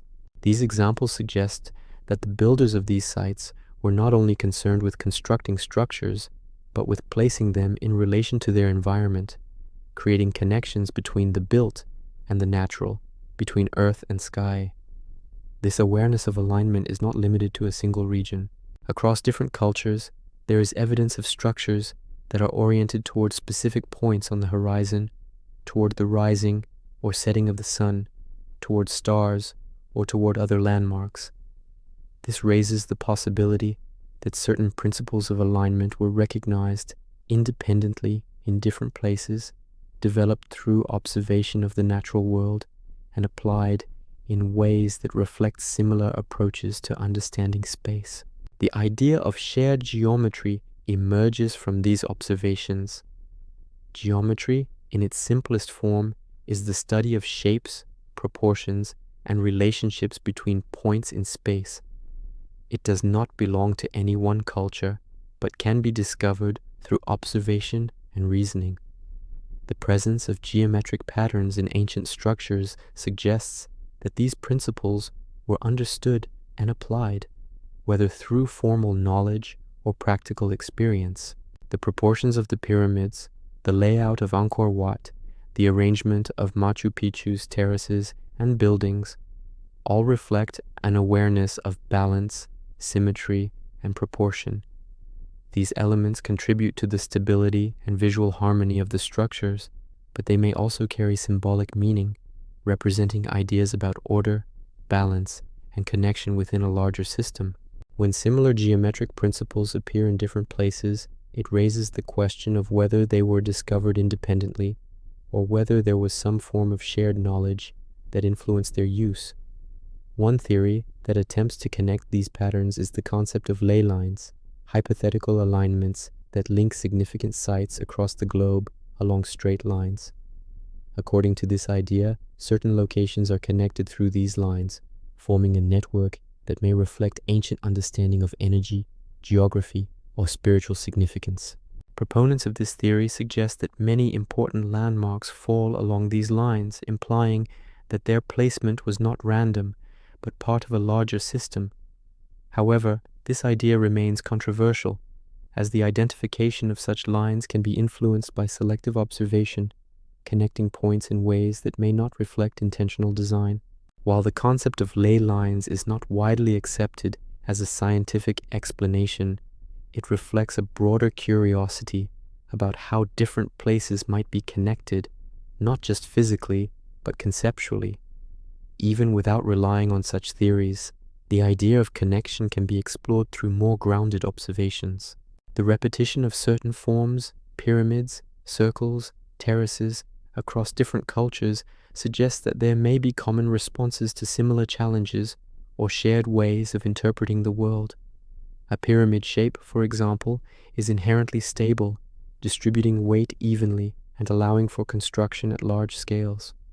Circular arrangements, like those seen in Stonehenge, create a sense of enclosure while maintaining openness, allowing for interaction with the sky. Terracing, as seen in Machu Picchu, adapts to uneven terrain, creating usable space while preventing erosion. These solutions may arise independently in different places because they are effective, because they respond to the same physical realities in similar ways. At the same time, the symbolic meanings associated with these forms can vary, shaped by cultural beliefs, rituals, and interpretations. The alignment of structures with celestial events adds another dimension to this discussion. Observing the movement of the sun, the phases of the moon, and the positions of stars does not require advanced technology, but it does require time, attention, and a systematic approach to recording patterns. Many ancient cultures developed calendars and systems of timekeeping based on these observations, integrating them into their architecture and daily life. The alignment of structures with solstices, equinoxes, or specific stars suggests that these events held significance, whether practical for agriculture or symbolic for ritual and belief. When similar alignments appear in different regions, it may reflect a shared human interest in the sky, a recognition that the patterns above can be used to understand time, direction, and cycles. This shared interest does not necessarily imply direct connection between cultures, but it does suggest that certain observations lead to similar outcomes, creating parallels that can be seen across distance. The idea of connection becomes more complex when considering the possibility of knowledge transfer. While some ancient cultures were isolated, others had contact through trade, migration, or exploration, allowing ideas to move between regions. The extent of this exchange varies, and in many cases, there is limited evidence of direct links between distant civilizations. However, the possibility that certain concepts, particularly those related to geometry, astronomy, and construction, could spread over time cannot be entirely dismissed. Even small exchanges of knowledge can influence how structures are designed, how spaces are organized, and how patterns are understood. As we consider all of these elements, location, geometry, alignment, and the possibility of connection, the question remains open. Are the similarities between these landmarks the result of coincidence, independent discovery, or some form of shared understanding that has not been fully traced? Each explanation offers a different perspective, and none of them fully excludes the others. It is possible that multiple factors are at play, that some patterns arise naturally from shared conditions, while others reflect deeper connections that are not immediately visible. The challenge lies in distinguishing between these possibilities, in identifying which patterns are meaningful and which may be the result of how we interpret the data. As we move through this idea, the landmarks themselves remain unchanged. Machu Picchu still sits among the mountains, the pyramids still rise from the desert, Angkor Wat still stands in symmetry within its landscape. They do not reveal their connections directly. Instead, they offer clues, patterns that can be observed, compared, and interpreted in different ways.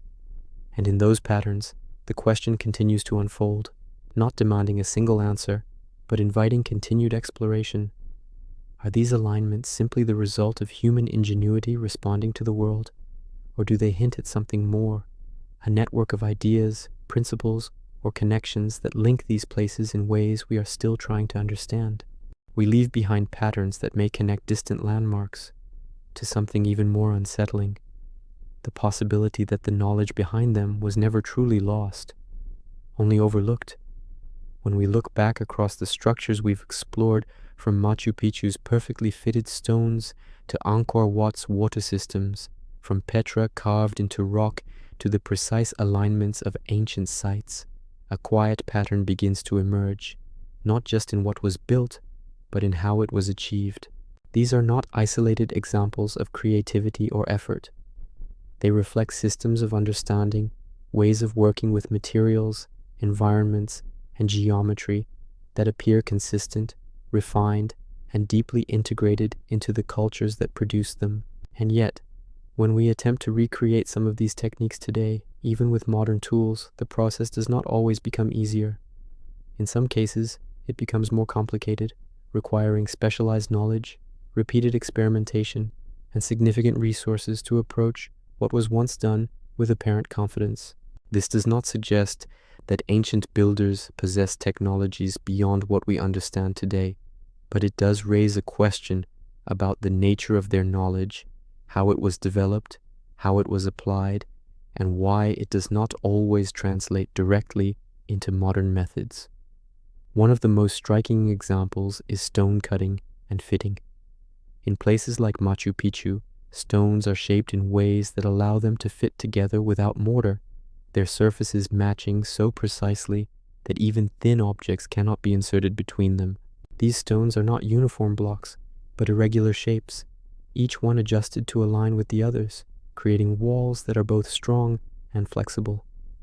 The process of achieving this level of precision without modern measuring devices or cutting tools suggests a method that relies heavily on direct interaction with the material, on shaping, testing, adjusting, and refining until the desired fit is achieved. This kind of work requires time, patience, and a deep familiarity with the behavior of stone, an understanding that is built through repeated practice rather than abstract calculation. Modern construction often prioritizes speed and standardization, using uniform materials and mechanical processes to achieve consistency. In contrast, these ancient techniques emphasize variation, adapting each piece to its context, creating a system where precision emerges from adjustment rather than replication. Water management provides another example of this integrated knowledge. In Angkor Wat and the surrounding region, vast networks of canals, reservoirs, and channels were created to control the flow of water across a landscape that experiences both heavy rainfall and dry periods. These systems are not only large in scale, but finely tuned, balancing the need to store water with the need to prevent flooding, distributing it across agricultural areas, and maintaining stability in the structures built above. The effectiveness of these systems suggests an understanding of hydrology, of how water behaves over time, how it moves through soil, how it can be directed and contained. This understanding may not have been expressed in written formulas or diagrams, but it was clearly present in practice, embedded in the design and construction of the system itself. In Petra, similar principles are applied in a different environment where water is scarce rather than abundant. Channels carved into rock collect and direct water into storage areas, while barriers and diversions protect the city from sudden floods. The ability to adapt these principles to different conditions indicates a flexible approach to knowledge, one that can be applied across varying contexts rather than confined to a single set of conditions. Alignment and geometry also play a significant role in these structures. The positioning of buildings in relation to the sun, the use of symmetry and layout, the proportional relationships between different elements all suggest that geometry was not only understood, but valued as a tool for creating order and meaning. In many cases, these alignments serve practical purposes, marking time, orienting space, or enhancing stability. But they also carry symbolic weight, reflecting ideas about balance, harmony, and connection between different aspects of the world. The consistent use of these principles across different cultures suggests that geometry was recognized as a universal language, one that could be applied to both practical and conceptual problems. What makes this particularly interesting is that while we understand these principles today, the way they were applied in the past often differs from modern approaches. Ancient builders appear to have worked with geometry in a more direct, embodied way, using it as a guide for shaping space rather than as a purely theoretical framework. This difference in application may be one reason why some of these techniques are difficult to replicate. It is not that the knowledge is entirely lost, but that the context in which it was used, the tools, the training, the cultural emphasis has changed. Modern methods often separate design from execution, with plans created in one place and implemented in another. In contrast, ancient construction may have involved a more integrated process, where design and building occurred together, where adjustments were made in real time, where knowledge was shared through practice rather than documentation. This integration allows for a level of adaptability that is difficult to capture in fixed plans, enabling builders to respond to materials, conditions, and challenges as they arise. Over time, as societies change, certain types of knowledge become less central, replaced by new methods that are more efficient under current conditions. This does not mean that the older methods are inferior, but that they are no longer prioritized or maintained at the same level. As a result, the skills associated with them can fade, becoming less accessible, not because they are impossible, but because the systems that supported them are no longer in place. This process can create the impression that something has been lost, when in fact it has simply shifted out of common use. The structures that remain, however, continue to reflect that knowledge, preserving it in their form, even if the methods behind them are not fully practiced. This creates a situation where we can observe the results without always understanding the process, where the outcome appears more advanced than the means we associate with it. The idea that ancient knowledge may not be primitive challenges the way we think about progress. It suggests that development is not always linear, that different periods may excel in different areas, that knowledge can rise, be applied with great effectiveness, and then become less visible as priorities change. This perspective does not diminish modern achievements, but it adds complexity to the narrative, recognizing that the past may hold forms of understanding that are not fully captured by current frameworks. As we revisit these engineering feats, the stone cutting, the water systems, the alignments, the question begins to take shape once more, not as a statement, but as an invitation to reconsider. What if the knowledge behind these structures was not lost entirely, but exists in fragments, in techniques that can be rediscovered, in principles that can be reinterpreted, in a way of working that is still present, but less recognized? The structures themselves do not answer this question directly.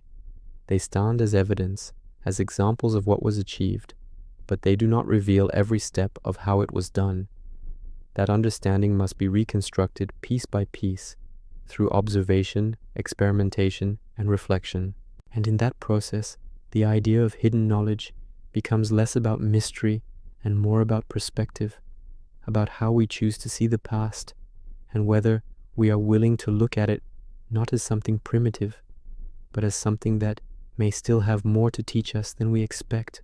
We leave behind the idea that ancient knowledge may still exist in fragments, to a possibility that feels far more unsettling, that these landmarks were never just built to exist, but to communicate.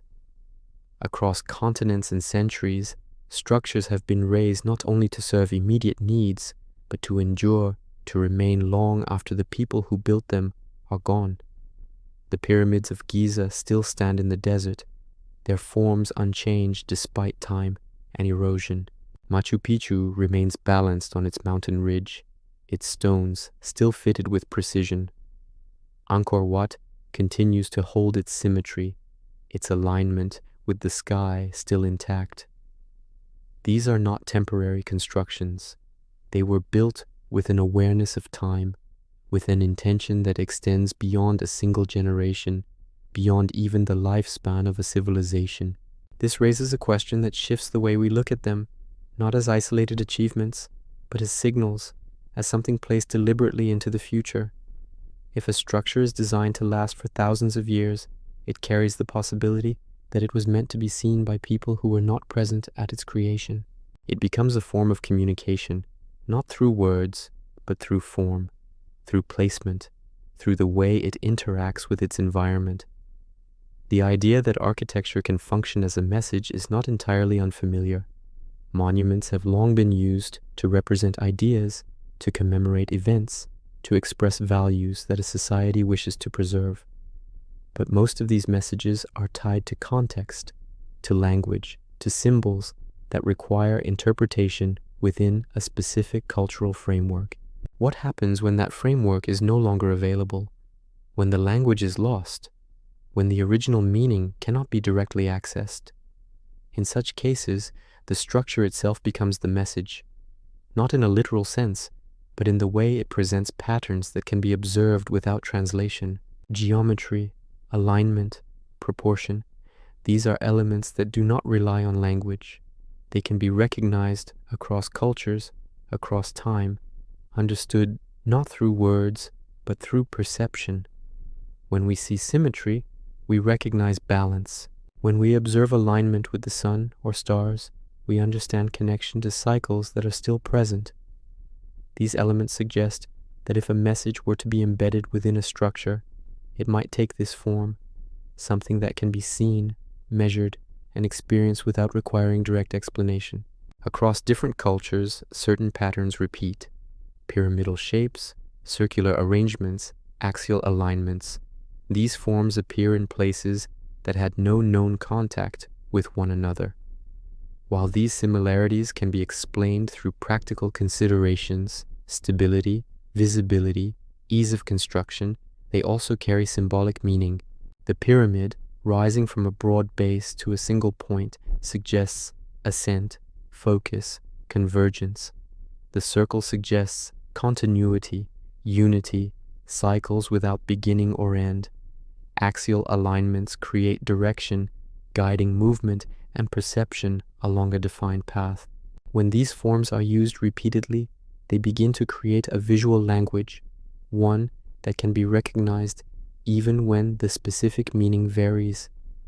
This does not necessarily mean that these structures were designed as messages in the way we think of communication today, but it does open the possibility that they were intended to convey something that could persist beyond the immediate context. The placement of these structures within the landscape adds another layer to this idea. Many are positioned in ways that interact with natural features, mountains, rivers, the horizon, the path of the sun. These relationships are not arbitrary. They create connections between the built environment and the natural world, embedding the structure within a larger system. If a message were to be conveyed, placing it in relation to enduring elements, like the sun or the landscape, would ensure that it remains relevant, that it can be observed and interpreted by those who come later.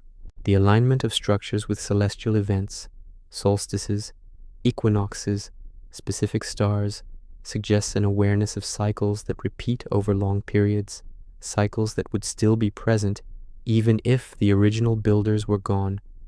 This creates a form of continuity, where the structure remains in dialogue with the environment, repeating its alignment, marking time, creating patterns that can be recognized across generations.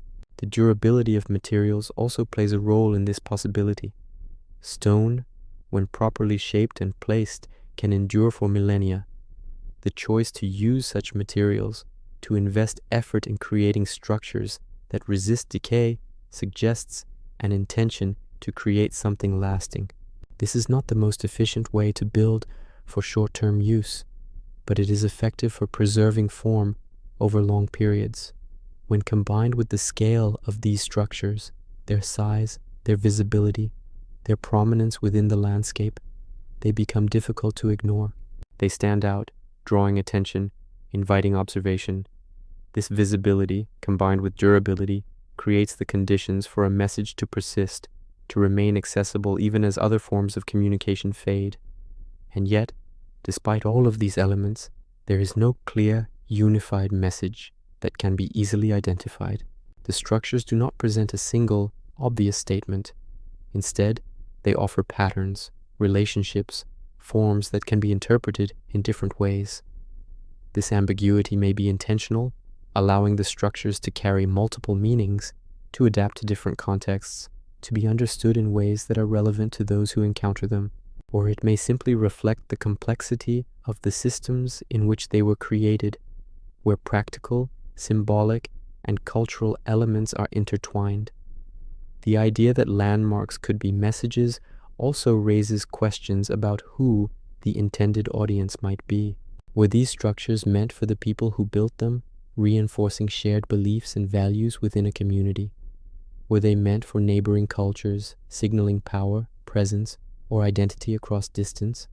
Or were they meant for a more distant future, for observers who would encounter them without direct knowledge of their origins? Each of these possibilities suggests a different kind of communication with different intentions and outcomes. It is also possible that these structures were not designed as messages in the way we are imagining, but that they have become messages over time, as their original context has faded and new interpretations have emerged.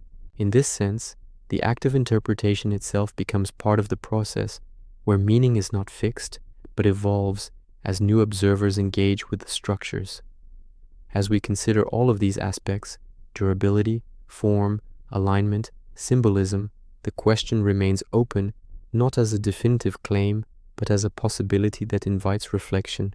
What if these landmarks were not only built to serve their original purpose, but to endure as points of reference, as markers within time, carrying patterns that could be recognized and interpreted long after their creators were gone? What if the message is not something that can be read directly, but something that must be observed, experienced, and understood gradually through the way these structures interact with the world around them? As the structures remain unchanged in their form, yet constantly shifting in their meaning, they continue to hold that quiet presence, standing across landscapes and centuries, not speaking in words, but in patterns, in alignments, in forms that persist, asking, without urgency, but with depth, whether they were ever meant to simply exist, or whether they have been communicating something all along, waiting for us to learn how to listen.